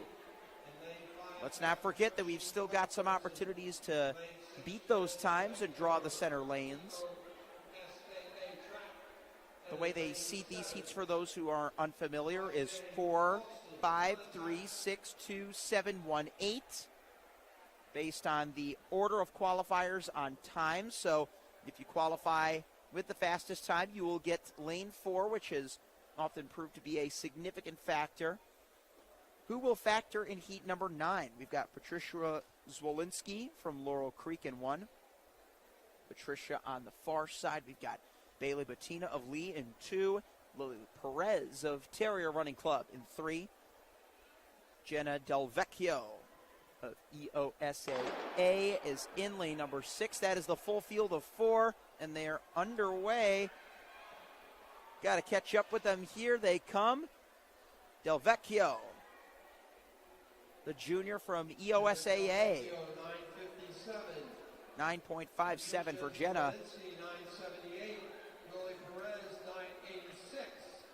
EOSAA coming out of Toronto, but not Ontario. Toronto, Ohio. She's run as quickly as 9:34 this season at a Youngstown State Invitational back in January. So continuing in that mid-nines range just goes to show her season-long consistency. Well done, Jenna Del Vecchio, your Heat 9 winner. Number 10. Just 2 heats to go.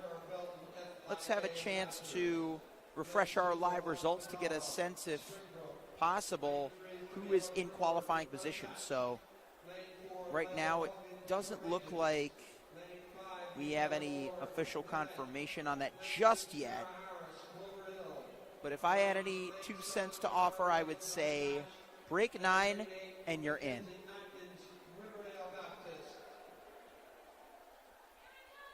Let's look at our next section. I'm seeing lanes 1, 2, 3. 4 looks to be vacant, or does it? I think it is not. So lanes 1, 2, 4, in fact. Lane 3 is the vacancy. Just had to clarify that. We've got 5, 6, and 8. So Kara Belton, Malak Fadlala, Layla Hawkins, Michaela Moore, Kara Harris, and Mackenzie Atkins. They are underway. They are fighting it out, but uncontested through to the line. Bit of a stumble there out of 5 by Moore, but Layla Hawkins with a clean run. Hey, there it is, 892. What did I say? You got to break 9 if you want to make that final with comfort, and Layla Hawkins has done just that in section number 10 of the Girls National Elite 60-meter hurdles.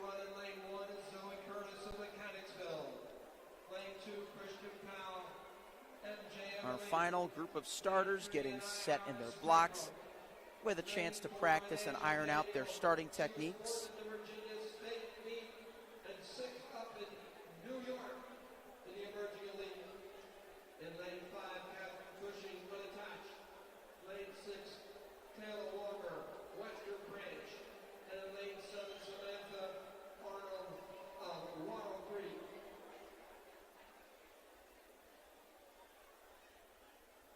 Let's have a look at the field now. Our final group of final eligible athletes.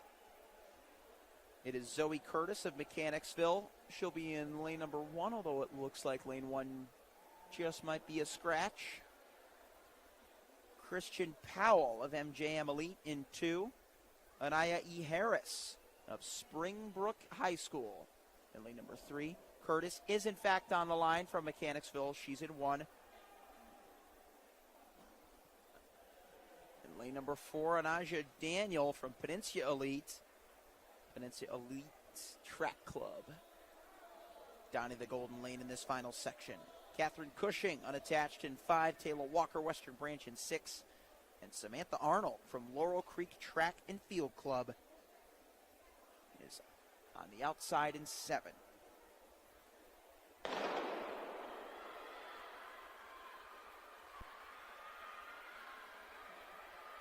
They come to the line. This is lane 4. Very comfortable. Cruising through. That's Anaja Daniel. 9.17. 942. Zoe Curtis, 968.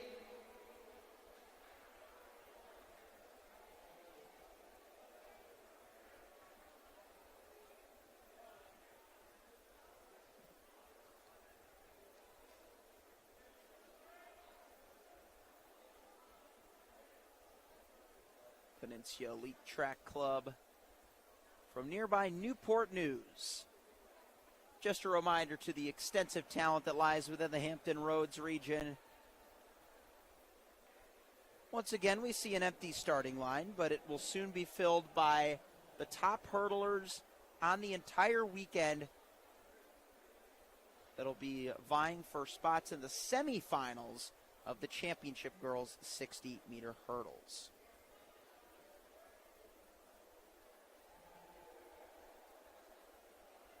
Next event on the track, the trials of the girls 60-meter hurdles championship.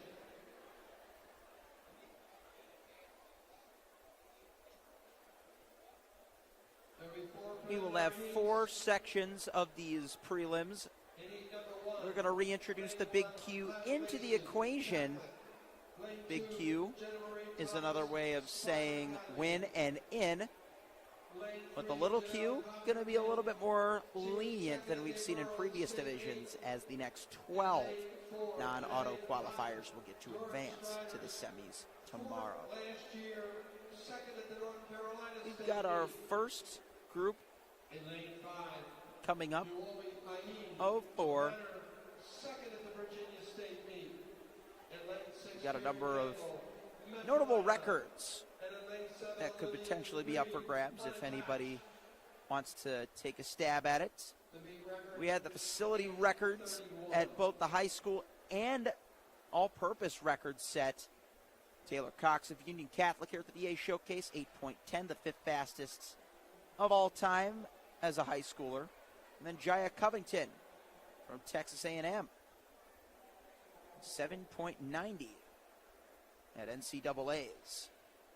High school national record, Tonya Marshall, another notable, prominent hurdler. And speaking of notable, prominent hurdlers, we've got many athletes that either could one day or can already use those adjectives to describe their star-studded slates. What can I say? I like my adjectives. We love our athletes. Let's meet them, shall we? Lane 1 looks to be vacant, but in case it isn't, it'll be donned by Haley Mason of Catholic Montgomery. Lane number 2, Jenna Marie Thomas from Spire Academy. Look out for her, as well as Janelle Codrington from Full Speed Athletics Incorporated. She'll be in lane 3. Diana Cotton of Durham Striders, lane number 4. Yomi Ayim of Manor in 5. Carrie Campbell of Metrolina Christian Academy in 6. And Olivia Dupree, running unattached, will be in lane number 7. I do now see Haley Mason. She looks to be out there in lane 1 for Catholic Montgomery, so that'll debunk our previous suspicions. Look at this great view of the crowd on the far side. It's a lot larger than we last assessed it and is only going to grow from here on day 1 of 3 at Adidas Track Nationals.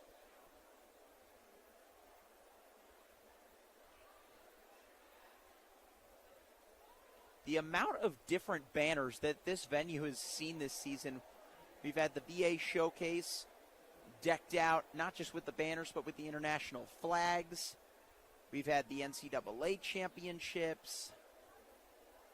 And now, Adidas Track Nationals. And I can guarantee you we're only scratching the surface. The Virginia Beach Sports Complex, in just its 5th year hosting this meet, has really taken off. This has been an exceptional year for the venue. I already mentioned both the high school and all-purpose facility records in this event were set this year. It's not the only event that has seen facility records go down. We could very well be in for some more facility records as the program continues. Looks like lanes 6, 7, and 8 are the only vacancies, leaving Mason, Marie Thomas, Codrington, Cotton, and Ayim.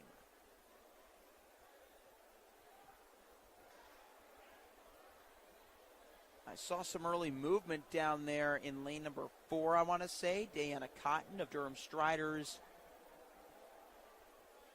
You've seen some of their hurdlers do some special things in the younger divisions. Kaylee Payne at the top time for the freshmen. But right now, we've got a conversation happening here. Looks like it was lane 3, not lane number 4. Janelle Codrington given a second chance. Almost a checkerboard style when we consider their grades. We've got the seniors in lanes 1, 3, and 5, and the juniors in lanes 2 and 4. Once again, Mason, Marie Thomas, Codrington, Cotton, and Ayim. And once again, another stand-up call.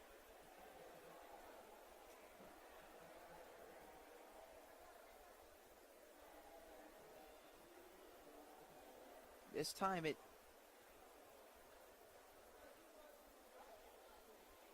looks as though they're going to have a lengthier conversation here. Off to the right of your screen.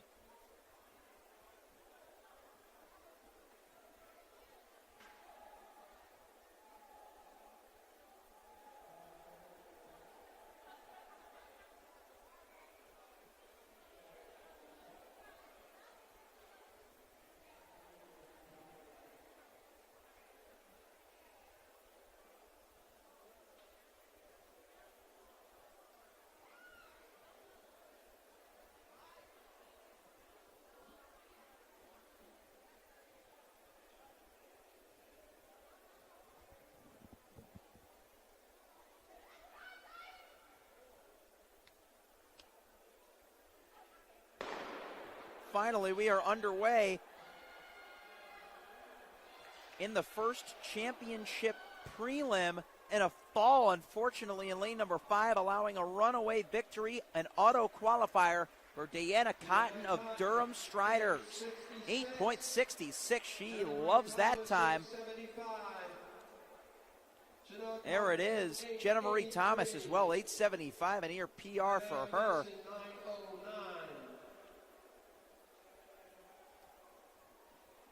But a great race. When you consider the circumstances, that was a lot of waiting and anticipation. But once that came to an end, it was smooth sailing for Deanna Cotton.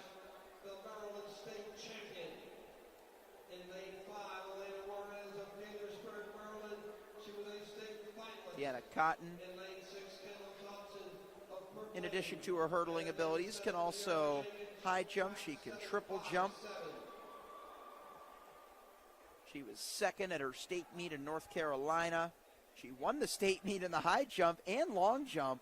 So, not to mention the triple as well. So, goodness gracious, we've got an incredibly all-around talented athlete that'll be rejoining us for the finals, potentially if she can navigate the semis well. 8.66 is the time that she's set out to beat.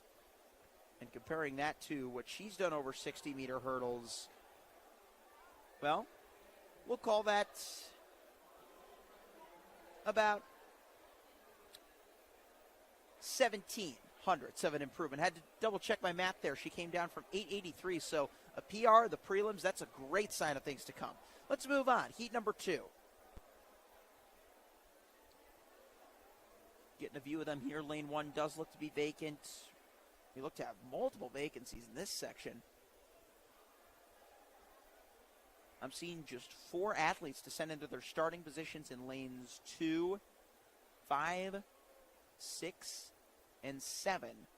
They are Kennedy Hayward, unattached, Elena Juarez of Gaithersburg Elite, Kendall Thompson of Brook Lane Striders, and Tiara Jenkins of Track 757. And they're underway. Again, only one can qualify automatically. Surging ahead, Elena Juarez. Getting roared by her crowd. Can she get there to the line? Yes. Elena Juarez, 889.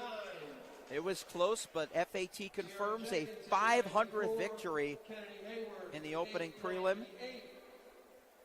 First of potentially 3 rounds for our winner out of heat number 2, Elena Juarez. Kendall Thompson of Brook Lane Striders came on very strong at the end.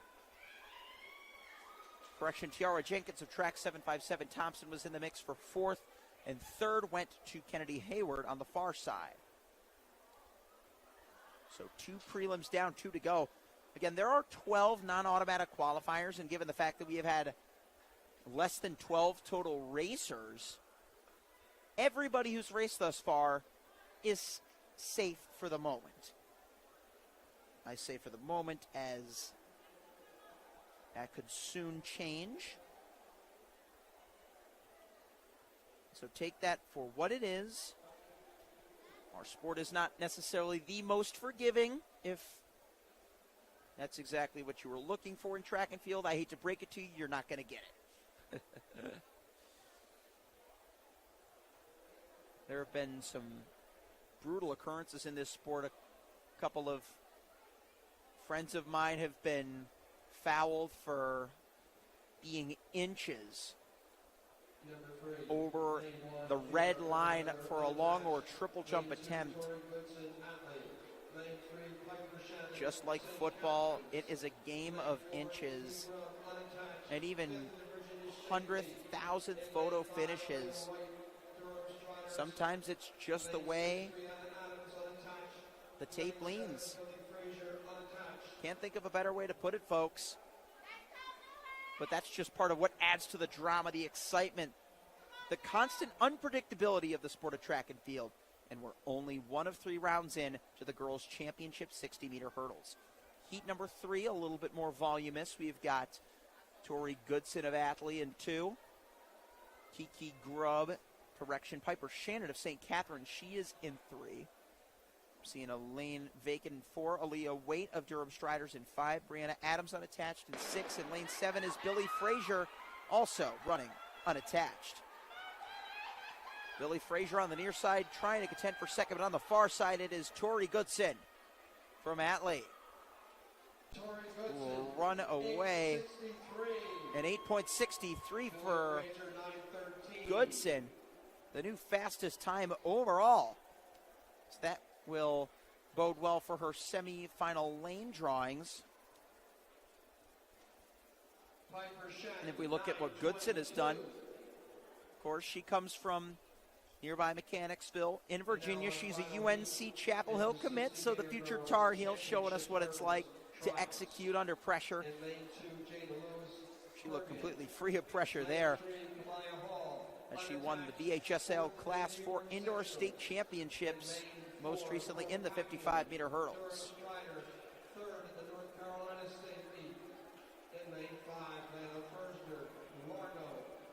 So the BHSL Class 4 state champion wants to become an Adidas national champion. She's never competed in an Adidas Nationals individually, so a huge opportunity for the senior from up the road. Let's meet heat number 4. This is our final preliminary heat. We've got Jada Lewis of Corvian Community School in lane number 2. Lane number 3, Kamaya Hall running unattached. Lane number 4, another Durham Strider. This is Brooke Packingham. Lane number 5, Layla Firstner of Largo. Lane 6 is the Canadian under-20 national 100-meter hurdles champion, Brooklyn Taylor. In her first year with Spire Academy, how will she feature in lane number 6? Rounding out this field in lane number 7, Ivana Richards of Ursuline School. Her teammate, former teammate, current Northeastern Husky, Elena Olson was here last year. It's at Ivana's spikes now to carry forward in the 60-meter hurdles championship prelim.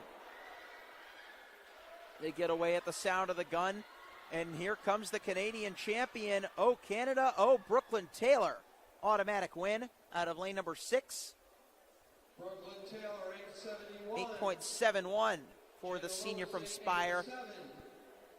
She was challenged all the way by Jada Lewis of Corvian. We look at what Jada has done. She won the North Carolina State Championship over the 55 hurdles in sub-8, which provides for a very fast conversion. Her 60-meter hurdles PR coming in was 8.90. She just broke that by a few hundredths there in the prelims. But Brooklyn Taylor will secure the final auto cue. Again, it's likely, just as we saw with the National Elite Division, that a sub-9 is going to guarantee a spot in the semifinals, especially with the added leeway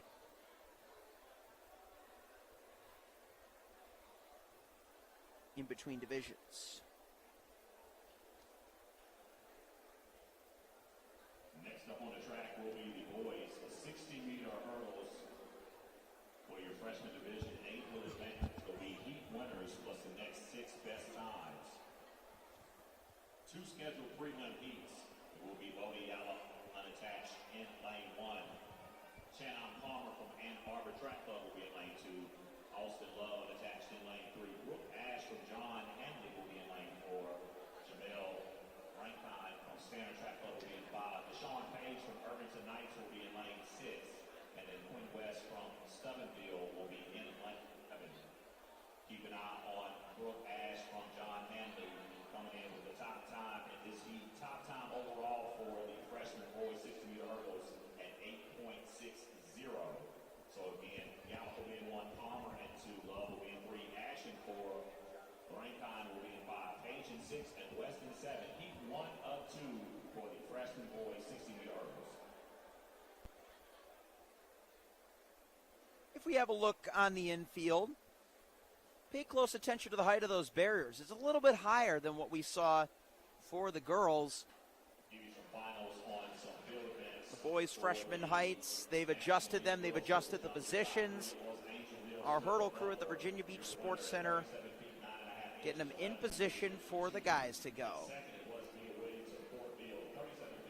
The guys themselves get an opportunity to practice their starts, because of course that is another important element to the 55-meter/60-meter hurdles race. Again, I bring up the 55 as a lot of athletes coming in are seeded based on what they've done over 55 hurdles. This may be their first time attempting a full 60-meter hurdles, so the positioning may be slightly different, whether or not it be distance between the hurdles to the finish line, from the start line.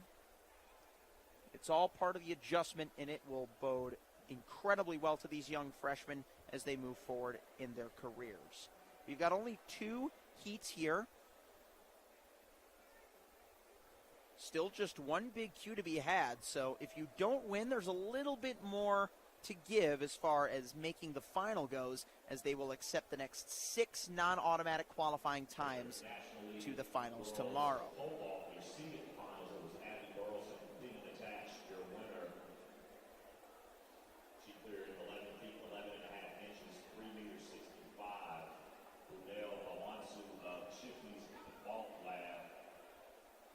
Second, she cleared 11 feet 5 3/4 inches, 3 meters 50, with Michaela Akubi of Brookville Track Club in third. She cleared 11 feet 5 3/4 inches, 3 meters 50. That's your top 3 in the National League Girls Pole Vault, the seated section.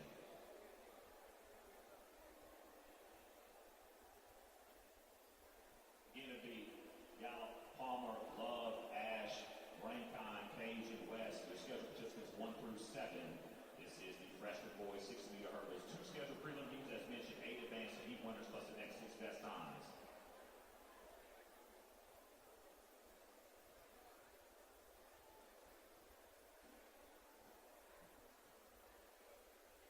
Getting in their blocks now, we've got Brody Yallop running unattached in 1.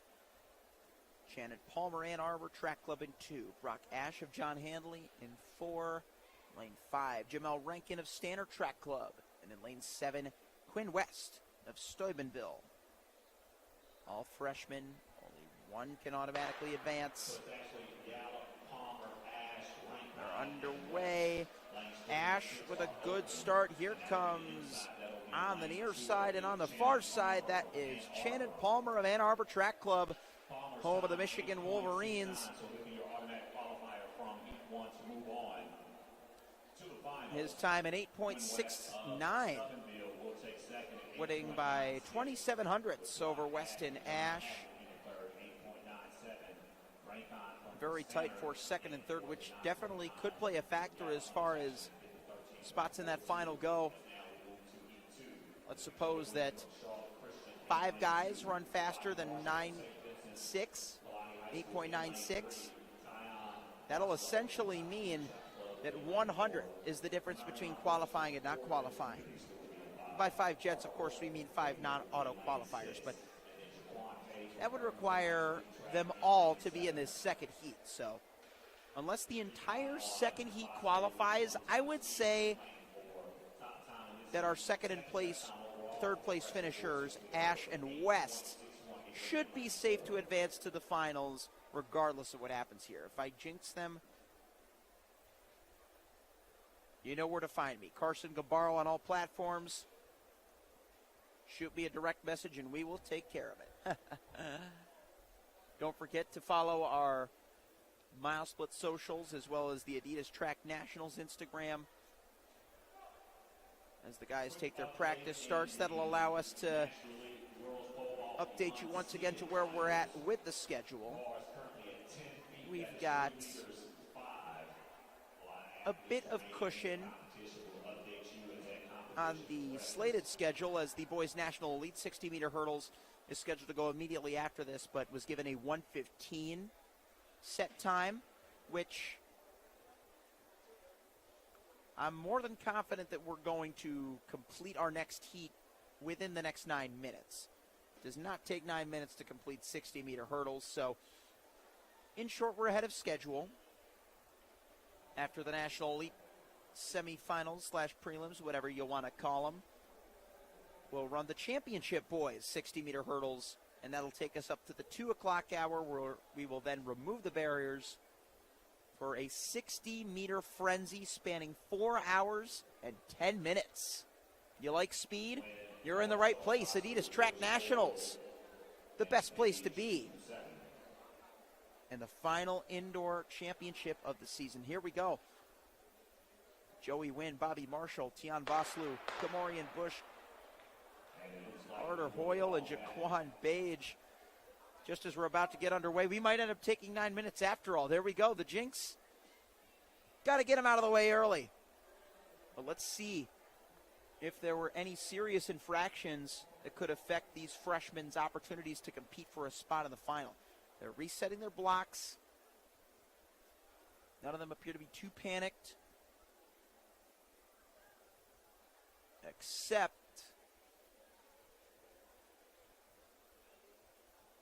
for the young man who just had to exit there. That was a red card. Took our eyes off the track there, so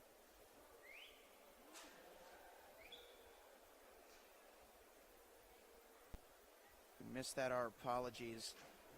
You get a view of the start line once again. That was lane number 3.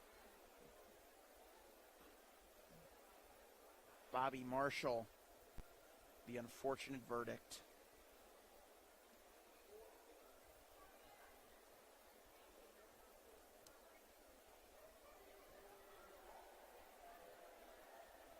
Let's see what happens this time around. Got to settle those nerves. This time they get away. Just a group of 5. One can advance automatically. It's tight. Joey Wynn against Carter Hoyle, who ultimately got the lean at the line. It will not necessarily decide who makes the finals, but could be important for lane draw implications. We are waiting in anticipation, as are they. The winning time has been confirmed at 8.52, but who is it? It looks like on the far side, there was a late entrant into the heat. Joey Wynn was listed as the innermost competitor drawing lane number 2. There was no official entrant for lane number 1. So whoever that was that ran that time will be advancing on to the finals. Look at that. We got 3 question marks. Hey, whoever that was, we're going to have to remember his name for the finals tomorrow. We expect this crowd to be back to see what happens then. And let's have a look at who's next up on our championship roster. The National Elite Boys in the 60-meter hurdles.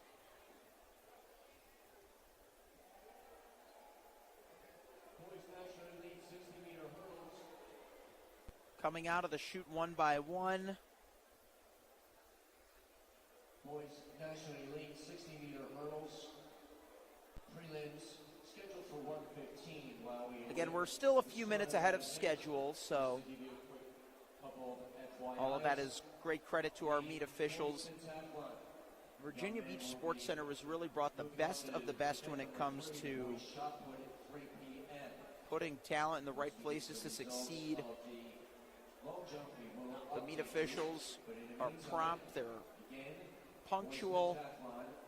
They've got everybody where they need to be and when. And it's thanks to them that we're here with you. We've had a number of broadcasts from this venue. Our Mile Split VA, a.k.a. Mile Stat team, has had you covered on the western fringes over in Lynchburg, or the other state meets over at Liberty University. Our Preston Merchant, rotational camera operator, has been a huge part of that coverage, as has statewide site editor Nolan Jesshammer. Our GM David Scott working behind the scenes with the technicians at the Flow Sports headquarters. Our entire unit bringing you all the best visuals, sights, and sounds. These young men, as well as the rest of the field, will begin. Looks like they've raised the hurdles to the varsity level. That will be 39 inches for the 60-meter high hurdles, in comparison to the 36-inch height, which is typically what you run for the younger divisions of hurdles or the outdoor 400-meter hurdles. We will have 11 heats. Just like the girls, we'll have 11 heats of national elites. 8:13 set last year.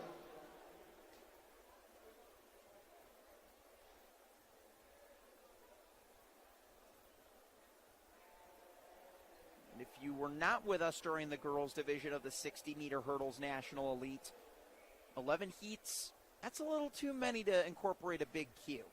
So, the fastest 8 time qualifiers will be the ones to advance to the final tomorrow.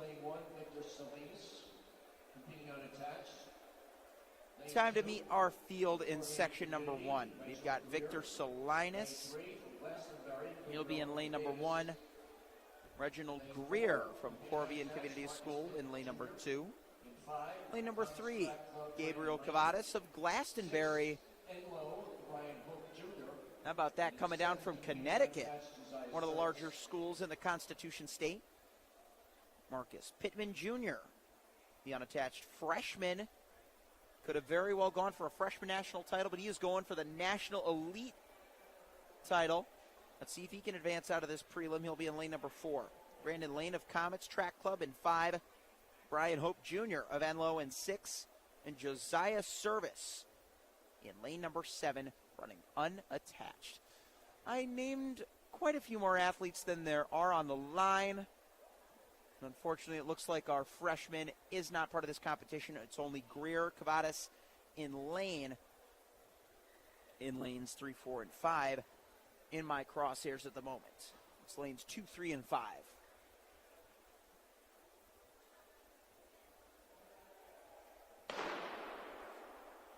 First prelim underway. Good start in 3 by the Gladiator from Glastonbury, but coming through at the end, Reginald Greer from Corbian with the big strides at the end. Surges 8.76 to win by just 0.05 of a second. Your top 3 giving us a good race, all within 0.18 of another. That's a very solid clip. Not a very large margin in between. 8:13. Heat number 2 coming up of our 11 preliminaries. Scheduled in this heat, lane 1, Lakeland Thomas Coleman. Lane 2, competing unattached, James Robertson. In lane 3, also competing unattached, Cornell Carroll. Lane 4, from Freedom, Andrew Koch. Koch, the bronze medalist, Virginia Cedar Run District Indoor Championships. unattached. John David White, lane 6. Section number 2 Lane 7. And then 10C, that's of 11. So still a lot to give here. Again, with 8-time qualifiers. All 3 guys are in qualifying position that ran in the first heat, but that will change undoubtedly. 8.76 so far, the fastest that we've seen by Reginald Greer, the junior of Corvian Community School. Section number 2 in lane number 1, we've got Thomas Coleman of Lakeland. Lane number 2, Jaden Robertson, running unattached. I don't see any athletes in lane number 2, so I'm going to call Robertson a scratch. Carmelo Harrell, he's on the line. He's in lane 3. He's also unattached. Look out for him. Second from your right. Second from the top. Andrew Cook from Freedom South Riding. He's in 4. Lane 5, John David White, running unattached. Marcus Mosley of MJM Elite is in 6. Caden Crosby of Intensity Athletics in 7. And Tawan Figaro of St. Stephen's and St. Agnes School on the near side in 8. 7 guys going for time. Lane 5 will emerge victorious. John David White in a new fastest time overall. Give it up for John David White. He gives it up for himself. A little pep in his step after taking the win.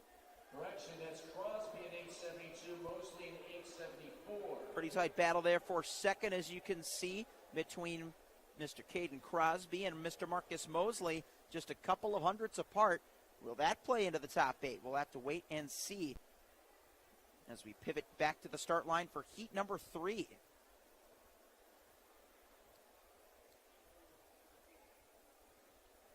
John David White, our winner from that second section. He's running unattached. Where does he come from, you ask? Parkway North High School out of St. Louis, Missouri. He ran a few races this indoor season, some over the 55 and 60, some over the 55 and 60 meter hurdles. The fastest he's gone in the event that we've seen prior, 8.81. You do the math right there, 8.46. That's a big PR right there. Well done, John David White.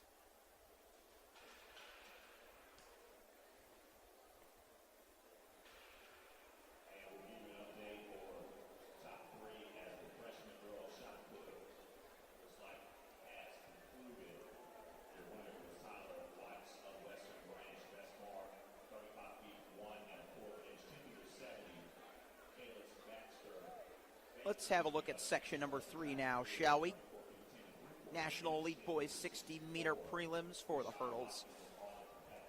Lane 1 goes to Donovan Washer of Louisville Extreme. Lane number 2, Derek Reed Jr. of Carver. Lane number 3, Jet Dickerson. He may be unattached, but he has one of the best names you could ask for as a speedster. Look out for Jet, third from the top. Tyler McIntyre from Kings Mountain, top seed in this heat, goes in 4. Mikel Hall from Hamilton Flying Knights will be in lane number 5. Lane 6, Kingston Hall of Churchland Track Club. Jude Peterson of Hershey Blaze in lane number 7. And in lane number 8 from Hammond Track Club, it's Mr. David Adeyakunu.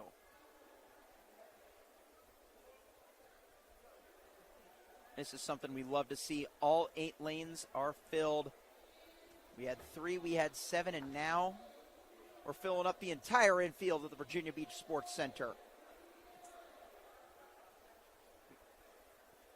See if we can get any more guys below 8.5, potentially start pushing some sub-8s.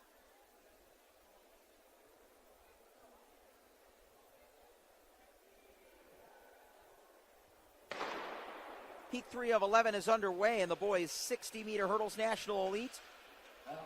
So far, it is lanes 3 and 6 at the line. I'm going to give it to lane number 6, Kingston Hall, and it might have been Tyler McIntyre of Kings Mountain, or was it? There it is. Kingston Hall confirmed 8.48 on the finish line board. Both halls catching their breaths here. As we get a look at the scoreboard, they're showing some of the minor positioning times, but the winning time is confirmed.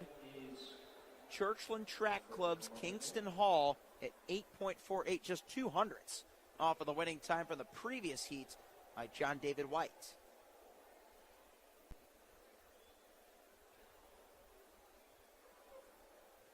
Very intense third section, with the unrelated halls going 1 and 3. In between them, Dickerson.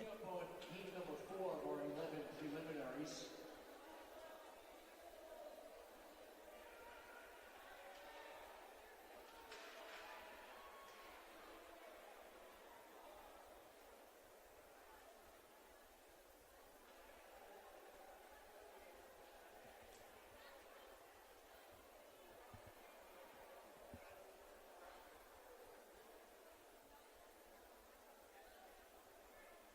Again, heat number 4, gentlemen at their blocks. In lane 1 will be Riley Holloman from the High Track Club.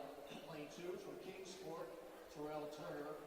Lane 3 from Empire Athletic Club, Carrie Curtis Deal.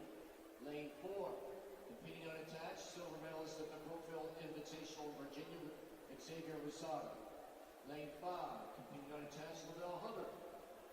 Lane 6 from BC Run Club, Zach. I think it's time to meet our next group of preliminary runners in the boys' national elite 60-meter hurdles. What say you? Heat number 4, lane number 1, Riley Holloman of the Hive. Lane 2, Terrell Turner, Kings Fork.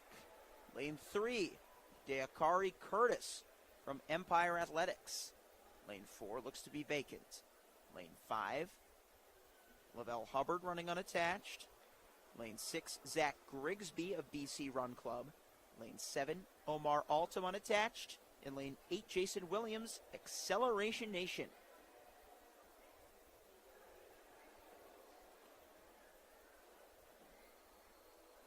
Called to a quick stand-up. And we got a lot of great track clubs represented here. We consider the Hive. They're from Brandywine, Maryland. Riley Holloman there on the inside in 1. Terrell Turner of Kings Fork from nearby Suffolk, VA. So again, a lot of the Hampton Roads athletes coming to play just up the road at the Sports Center. Empire Athletics also from nearby Norfolk. The BC Run Club out of Owingsville, Kentucky. Zach Grigsby there in 6. And how about Acceleration Nation? We've seen a lot of what they have to offer. They're from Waldorf, Maryland. And they've got Jason Williams on the near side in 8. And this time, they're going to attempt to stay settled in their blocks. We've got a few pre-snap penalties, but this time we are underway. Clipping barriers left and right. The difference maker between victory and second or third. Good execution by Deakari Curtis of Empire Athletics. He'll go 8:37 to set the new fastest time in the National Elite Division. Very tight battle for second. Let's just look at the races within the race there. We had 3 guys within 1600ths for fourth. And there it is, a photo for second coming down to Hubbard and Turner. Lavelle Hubbard and Terrell Turner both came across to the same FAT reading, but in case it comes down to either of them for the 8th man, Hubbard will get the nod.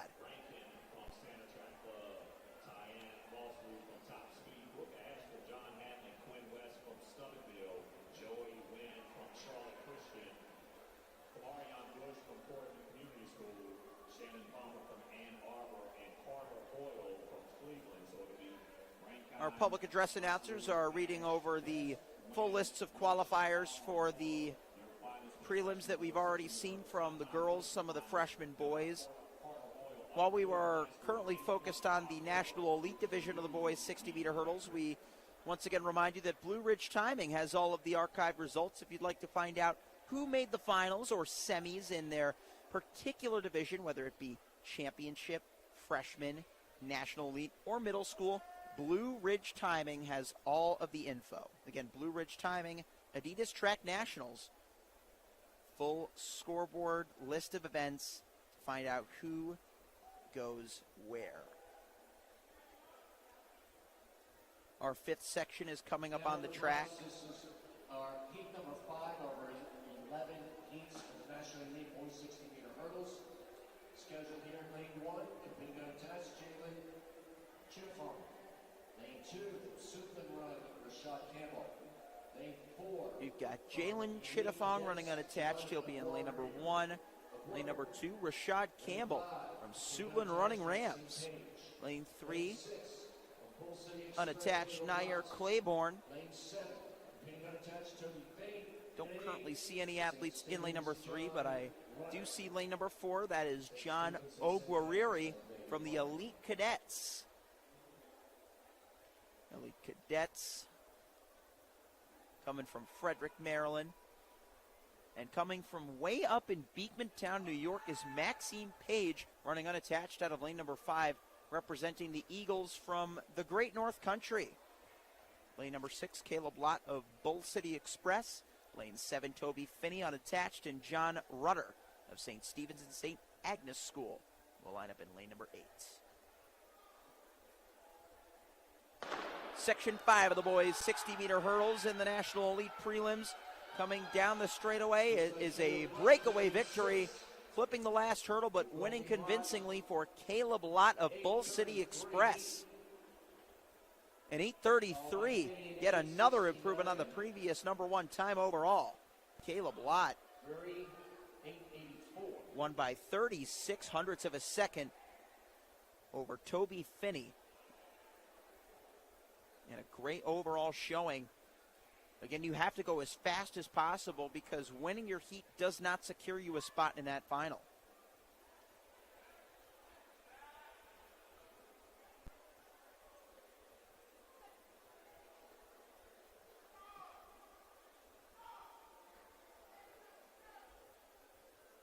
Bull City Elite, Bull City Express. Durham, North Carolina is where they call home. We've had a lot of representatives from that particular city.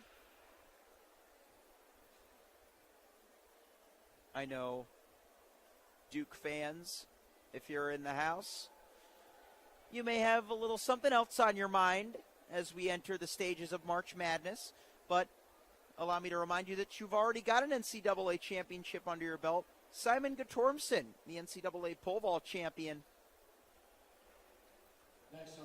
made some history for the Blue Devils in this very venue last week. The Swedish-born athlete coming to the States and showing what he's got. And the current Durham residents at the high school level showing us what they got here at Adidas Indoor Nationals. We've got some other guys to look out forward to in this 6th section of 11 in lane number 1 and 2. I'm not seeing anybody. So we're going to call those 2 lanes vacancies. I see 6 guys out there spanning lanes 3 through 8. It's Braxton Pettit in 3, running unattached. Calvin Callie of Train Fast Athletics is in 4. Kason Smith of Run U Express in 5.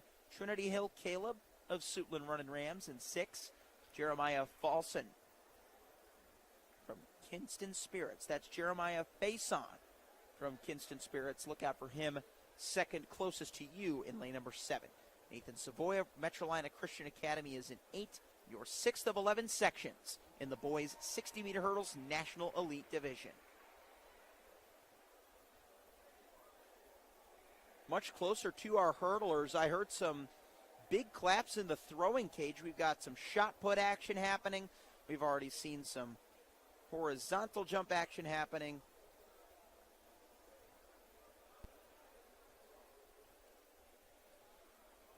While they wait to get underway, here's a good view of what's happening in the cage. Afar, our hurdlers are waiting there on the bottom left.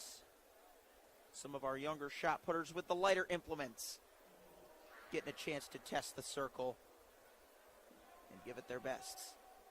They're calling them into their blocks. We'll get a look at this one quick throw.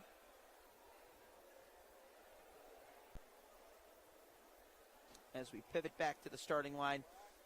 Again, it's difficult to see behind all the banners, but shot put action is happening nonetheless.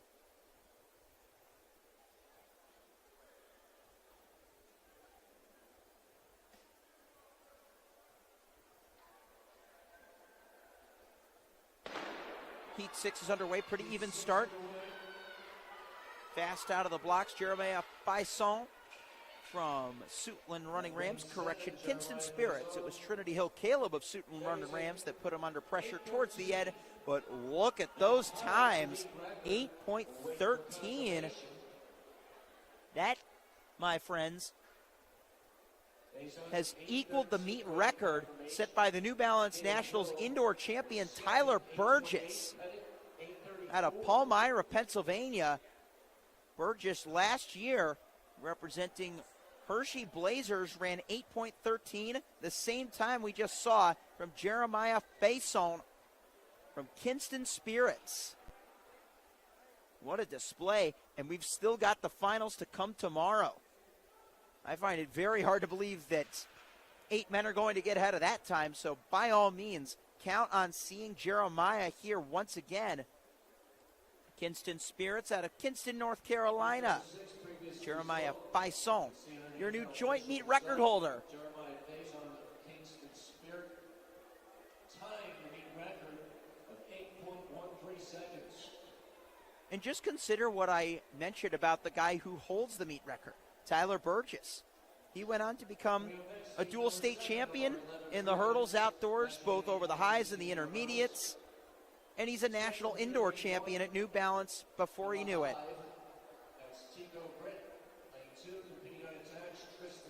He had a game-changing race at the PTFCA indoor state meet, defeating the likes of Trayvon Foster from the Hill School out of Pottstown, PA, a very talented junior.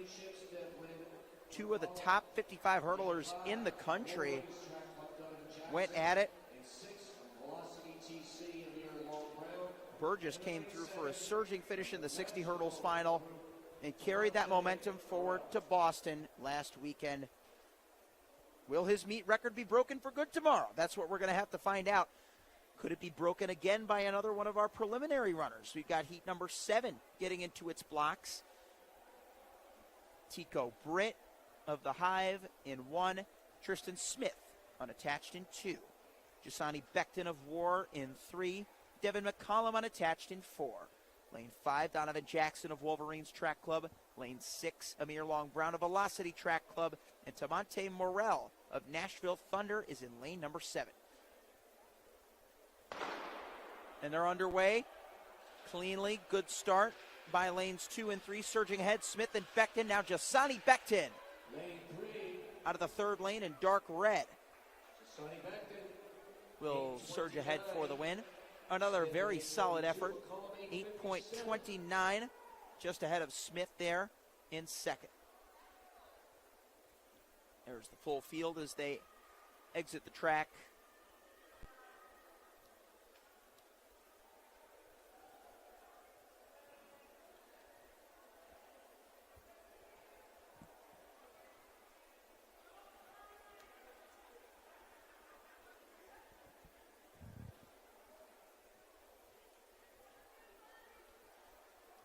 So we got quite a few guys sub 8.3 right now, meaning that despite Jeremiah Faison's huge performance, he's not going to be unaccompanied once he reaches the final, assuming that sub 8.3 is good enough to advance. We've got just 4 sections left of this event. The guys once again getting the opportunity to practice their starts. Those few rows behind you see they're having to play the long waiting game, trying to keep themselves mentally composed, locked in. All their parents watch in anticipation from the stands, or perhaps from afar on our MileSplit live stream of the Adidas Track Nationals Indoor Championships. Carson Gambaro here with the entire crew at the Virginia Beach Sports Center, having an absolute blast with you. And we have not even crowned our first championship finalist champion yet. I know that was a bit of a mouthful, but again, for those of you unfamiliar with the way Adidas Nationals works, we've got multiple divisions of national champions to crown. The freshmen, the middle schoolers, the national elites.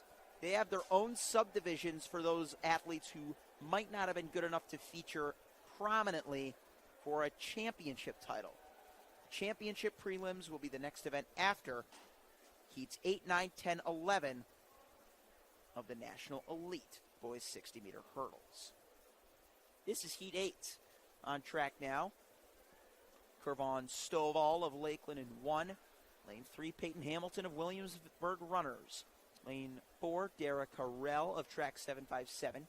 Lane 5, Cameron Sessoms of Farmville Central. 6, DeCavion Garner of Manor. And 7, Alexander Chapman-Evans of Enloe. In the middle of the track, flying through the line. Strong, solid effort to win Heat 8. Let's see the time, as that is the most important factor. 8.19, another very solid effort confirmed for Cameron Sessoms of Farmville Central.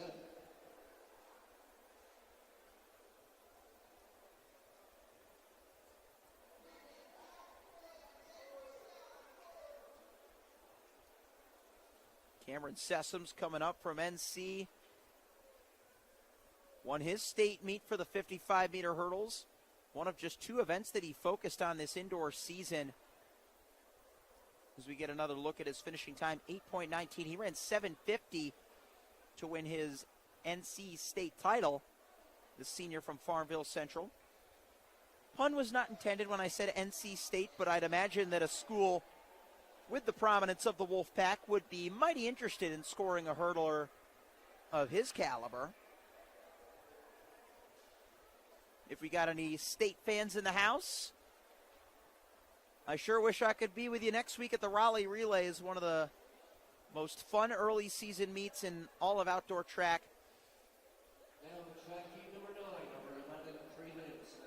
But alas, we're here at Adidas Indoor Nationals in the climate control facility. Still a little bit windy, still warming up outside. We're expecting some brighter days as we go throughout the weekend. So in case you are considering making an impulse decision, why not come by and visit the 757 for a little getaway? I was talking last night with our David Wen, who is on chief photography duties today, and he brought up the concept of a boys' trip to NCAA Nationals. Doesn't that sound like a fun idea? Take a trip with your friends to watch track and field? If anybody's feeling up for it, come on down to Adidas Track Nationals, and they will surely accommodate you with the full experience that you could ask for in its entirety. Backpacks, t-shirts, and exciting races and field events. On the line now, shaping up for an exciting prelim in the National Elite Boys 60-meter hurdles. We've got lanes 1, 2, and 4, and 8 open. So just Johnny Chapman, Kamari Herbert, Christopher Churchill, and Chase Francis. Got to go for time, got to go fast. Here they go. Keeping his head down early in the middle. Lane number 5, Kamari Herbert. Keeps his foot on the floor. Did a great job of turning over there to keep minimal contact with the ground.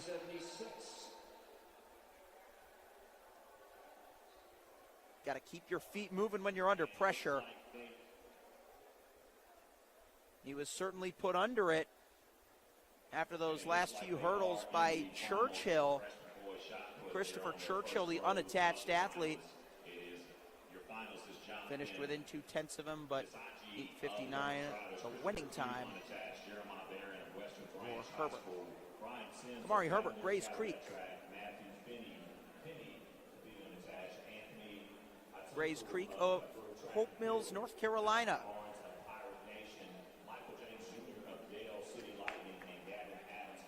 Got to give some more social shout-outs. Our Andrew Brown has done a number for the Mile Split Carolinas website. He's also taken charge of the VA Showcase social duties, and things have only taken off since he took over.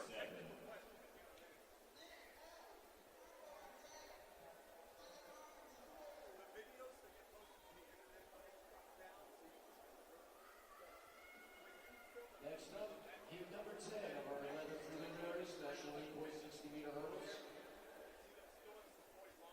Lane 1, Western Branch, Macquarie Brown Porter. Lane 2 from Apex, Silent Nixon. Lane 3, competing on attached, Charles Davis. And lane 4 from Rocktown, Jaleel De La Cruz. Lane 5, from Elite Cadets. We have got just 2 heats left to see who can advance to tomorrow morning's final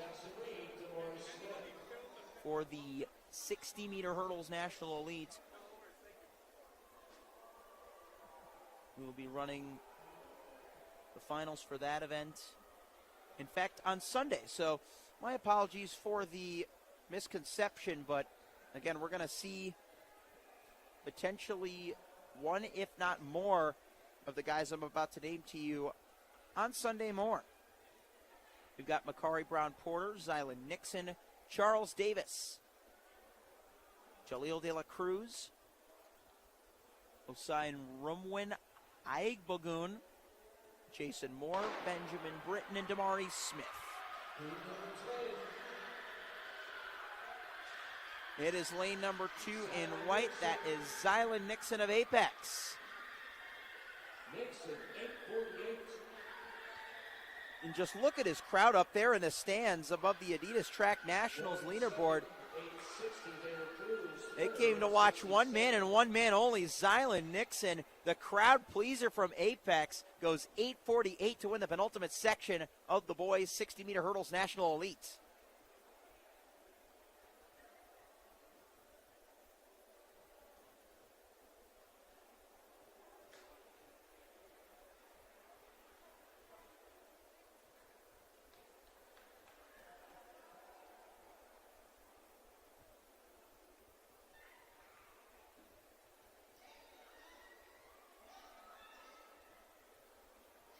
So with just one heat remaining, they're going to get an opportunity to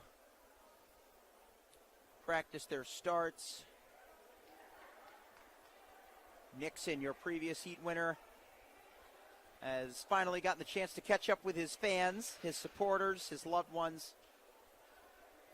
They are hype with a capital H for him after collecting a heat win at Adidas Indoor Nationals. Keep in mind, though a heat win does not guarantee a spot in the final, being able to go back home and tell your friends and family, I won my race at Nationals, no matter how small the circumstance, that is cool right there. Come on.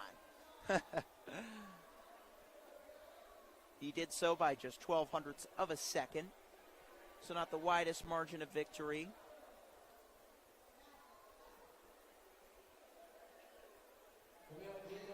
Just one group of National Elite hurdlers left before our top dogs get on for the championship prelims. Again, don't forget the championship is the first of 3 rounds, whereas the National Elite is just like the freshmen and middle schoolers, where it is essentially a semifinal. With opportunities to make the final, we've got the following group. Kyle Steptoe of Louisville Extreme in 1. Granderson Poindexter of Hartley in 2. Blake DeLauter on lane number 3. He's unattached. DeLauter, the senior, 3rd from your right. Eli Koenig from Riverbend in 4. Derek Portillo-Revel in 5 from Northeastern. Thomas Leal from Spire Academy in 6. Peyton Jones running unattached in 7. And Amir Long-Brown on the outside in 8. Looks to be the lone scratcher. Heat 11 of 11. Make a wish for the boys in the National Elite 60-meter hurdles at Adidas. They're underway. Taking a look at who we've got with a chance to make that final. Coming to the line, a ferocious lean. That is Thompson Leal from Spire Academy out of Ohio. Represent, he says to the camera. Thomas Leal from Geneva out of the Buckeye State. Down in the scarlet shade of red. He will win the final section with an 8.52 clocking.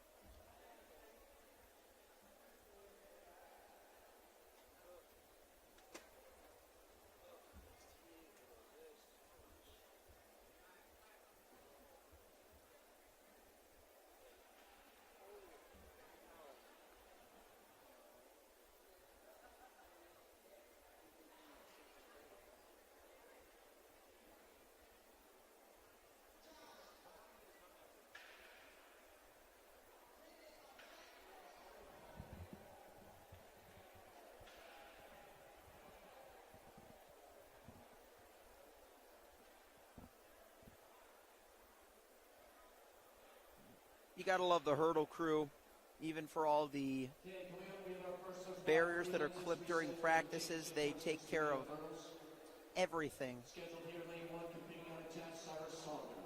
They get the barriers back up out of their own free will. In lane 3, silver medalist Division III state meet of Ohio, competing unattached Chase Lipscomb. Lane 4, competing unattached Virginia State Class 3 silver medalist Alex Dunn.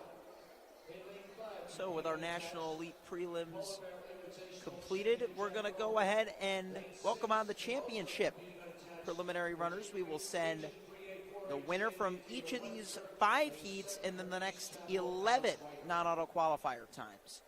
Cyrus Sanders, Maxwell Wise, Chase Lipscomb, Alex Dunn, Jack Noggle, Dalen Webster, and Alex Ryder. Here they come in the middle of the track. A little shusher there at the end. How about that? 8.10 for the win by Chase Lipscomb.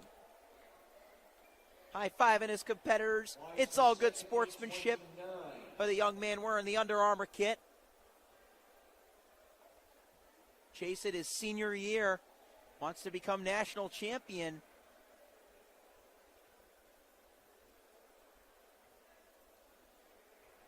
Coming from Fairfield Union out of Lancaster, Ohio.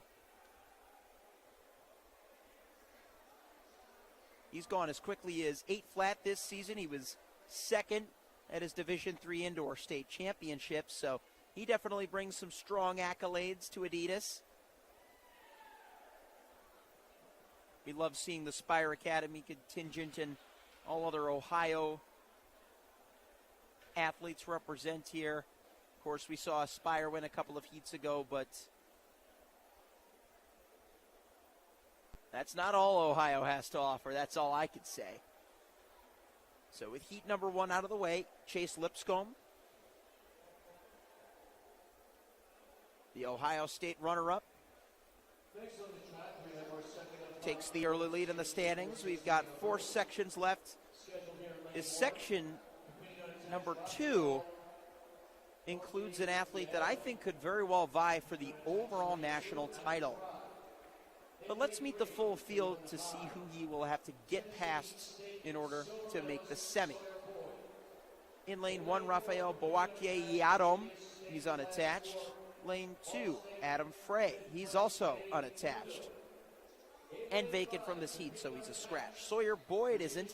He's in there from Cleveland High School in lane number 3. Lane number 4 is vacant. Lane 5 is occupied by the VA Showcase and Virginia State champion Isaiah Washington, the 4th fastest in the country at 7:65. Look out for Isaiah Washington, as well as lanes 7 and 8, Isaiah Brown and Trevor Boyer. But really, Isaiah Washington is the man to beat as he cruises through an 8 flat. He backed off well before the finish line, knowing he had the wind locked down, and even still ran the fastest time thus far. He is going to be a threat come the finals if he executes the way he did in the prelims in the semis. Quick look at the full times. Boyd from Cleveland gets up for second, as heat number 3 will get set to go next. Again, you will have some pretty significant leeway to qualify as a non-auto winner by virtue of the fact that there are 11 little cues up for grabs.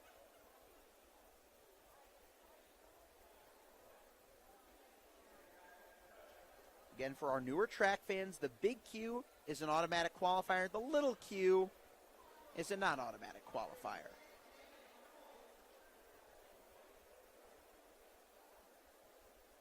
Next up, heat 3. Moral Creek Dominic Meadows. Unattached, Prophet Clark. And 3, also competing unattached, silver medals, Delaware State Championships, Kai Thornton. Lane 4, Pelham High, Colby Creer, New Hampshire Division II champion. Time to meet our field in section number 3.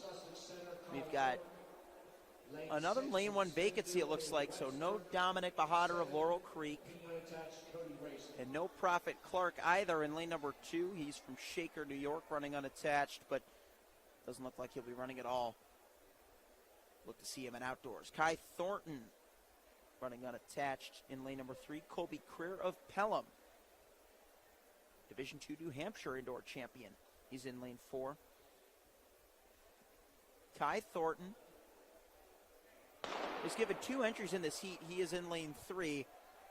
Dalen Webster of Smithfield, the 3rd athlete on the near side, had a bit of a stumble midway through, opening the door to the man in the middle, Colby Creer, the New Hampshirean from Pelham.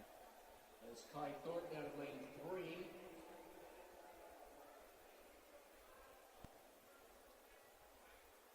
3. 8.23, the official winning time for Colby Creer. Colby Creer, 8:23. Creer, as we said, New Hampshire State Division II champion. Coming from way up in New Hampshire, rocking that blue kit for Pelham.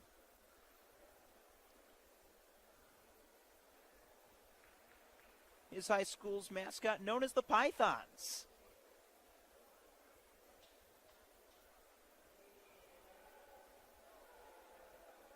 So he'll collect the automatic qualifier again in a very narrow heat. Only 3 athletes, so there's a good chance that those who stayed close to him will have chances to advance as well. Dalen Webster, namely, of Smithfield, from much closer by. Next on the track, Repping the Hampton Roads in the 757.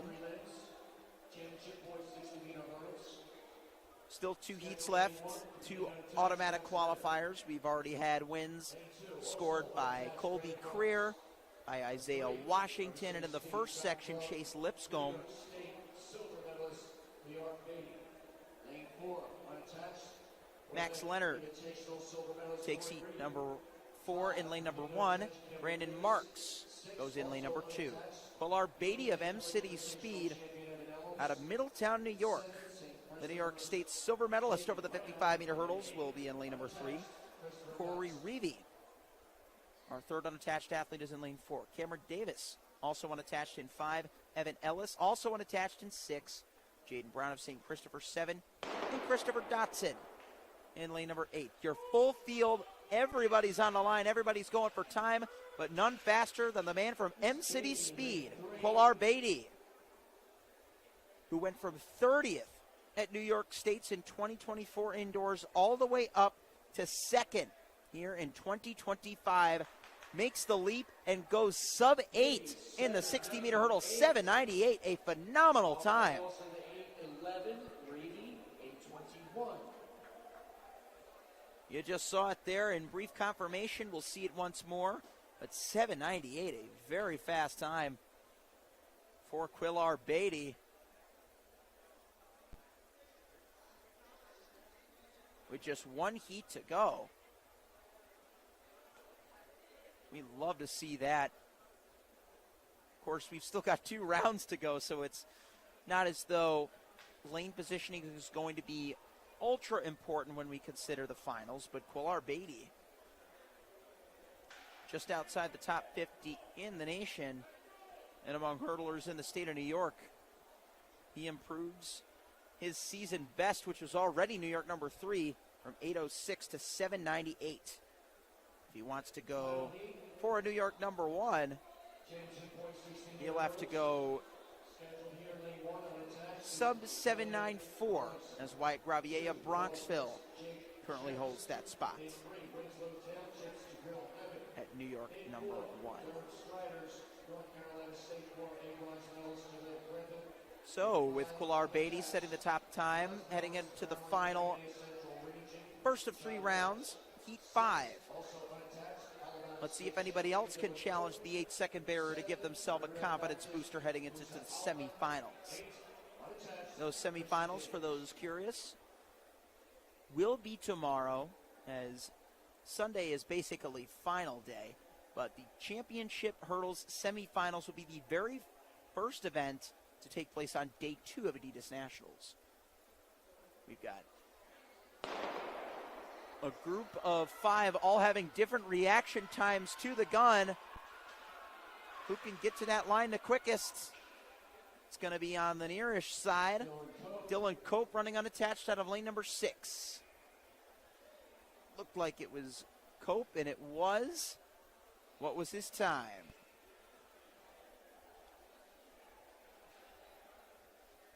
He will get the automatic qualifier as he looks on in anticipation. 8:24, there it is. He gave a little head nod there. I don't know if you caught that, but Dylan Cope, I think he's pretty satisfied with what he did. And even if it was not exactly the time he was looking for, giving yourself a chance to run again and potentially again is all you can ask for. As we slowly pivot back to the starting line again, the barriers are being removed. That's right, we are all done with hurdles today. Not for the weekend. We've got plenty more action to come in hurdling land. But now, it's time for some flat-out speed 60-meter dash. Coming up next, first up will be the girls in the middle school division. These will be the semifinals. Send the top 8. We'll overview the time qualifier rules in a moment.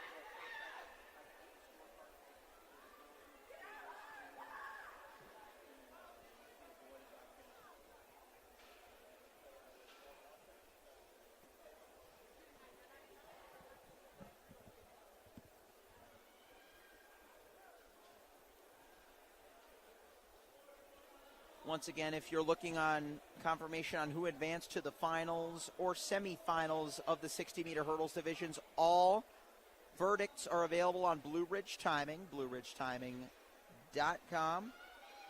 Going up live, the eventual URL that you'll be directed to for the Adidas Track Nationals live scoreboard. Girls middle school prelims. We've got quite a few of these. We've got 11 of them in total, meaning that each will be scored based on time. So no automatic qualifiers. Same deal with what we saw from the National Elite divisions. 1 through 8 are scheduled participants.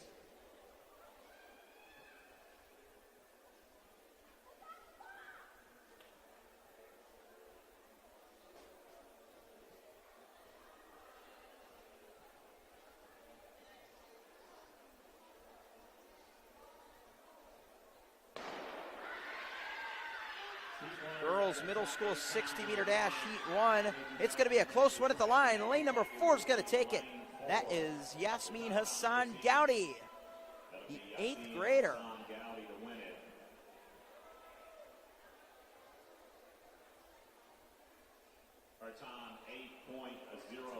8.00. That's an 8 flat in the 60 meters.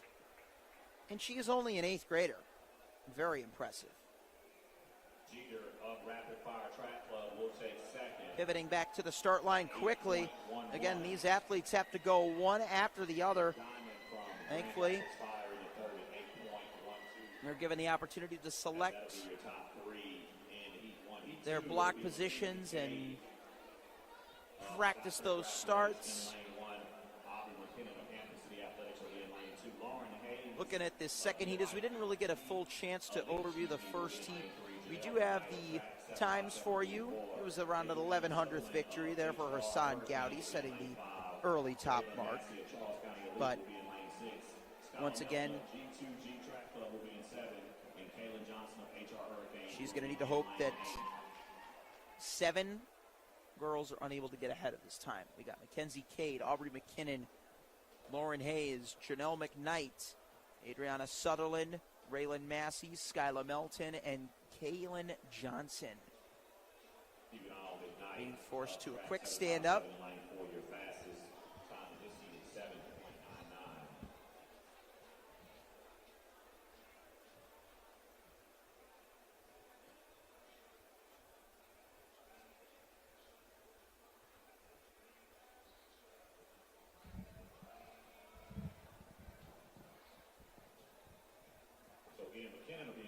Sutherland in 5, Massey in 6, Melton in 7, and Johnson in 8. We do have a couple of scratches, so that is typical, but one of our non-scratchers, at least I think, nope, Cade there, Mackenzie Cade, the first name I mentioned, she was scheduled to be in lane number 1, but instead the 5th grader from Skyscraper Athletics will not be running, so no worries there. And it looks like we may or may not have another infraction. Let's see. Official's going to talk this one over. They may be middle schoolers, but this is a national championship. The same rules apply. What will the verdict be? They're all waiting. Officials are talking off of screen.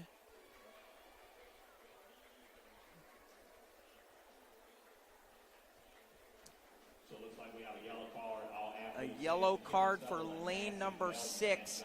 That's Raylan Massey of Charles County Elite. So how will that affect her mental focus? Will she try and react to the gun as she did the first time around, or will she wait on it? She's going to have to really trust her twitch fibers and top end speed if that's her chosen method. We'll see what she's got. Lanes 2, 4, 5, 6, 7, and 8. This time they're underway. It'll be between 5 and 6, and our early false starter just might have challenged for the win in that heat. Adriana Sutherland just holds on from HR Hurricanes. Her crowd is in love with that.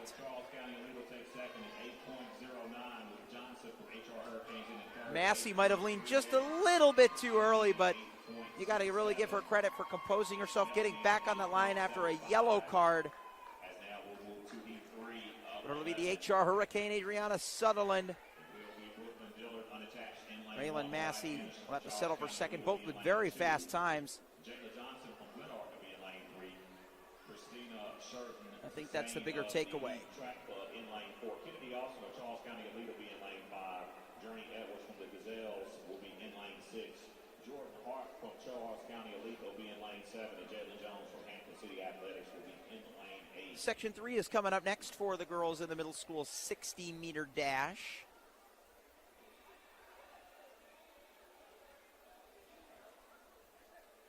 We boys triple jump flight 4, please report. Boys triple jump flight 4, please report at this time.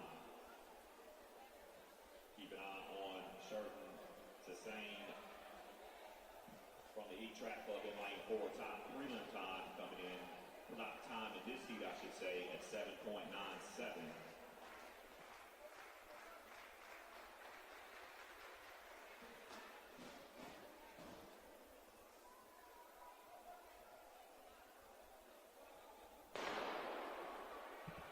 They're underway. Heat number 3. Look at this speed at the line. Another late finish. Austin was coming up on Sherton Sassane. It was either Christiane Sheridan Tassane or Kennedy Austin, and it is confirmed a 7:89 for Kennedy Austin of Charles County Elite.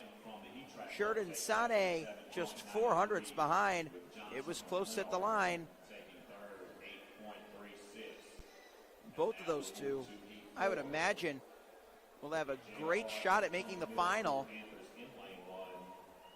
There are still 8 heats to go, so it's not as though it's set in stone, but just the fact that they have gone as fast as they have this early, it's going to be difficult for 7 girls to get ahead of 7:89. Potomac Middle School Panthers will be in 7, and Marley Presspayer from... Yeah, these are middle schoolers running really solid times.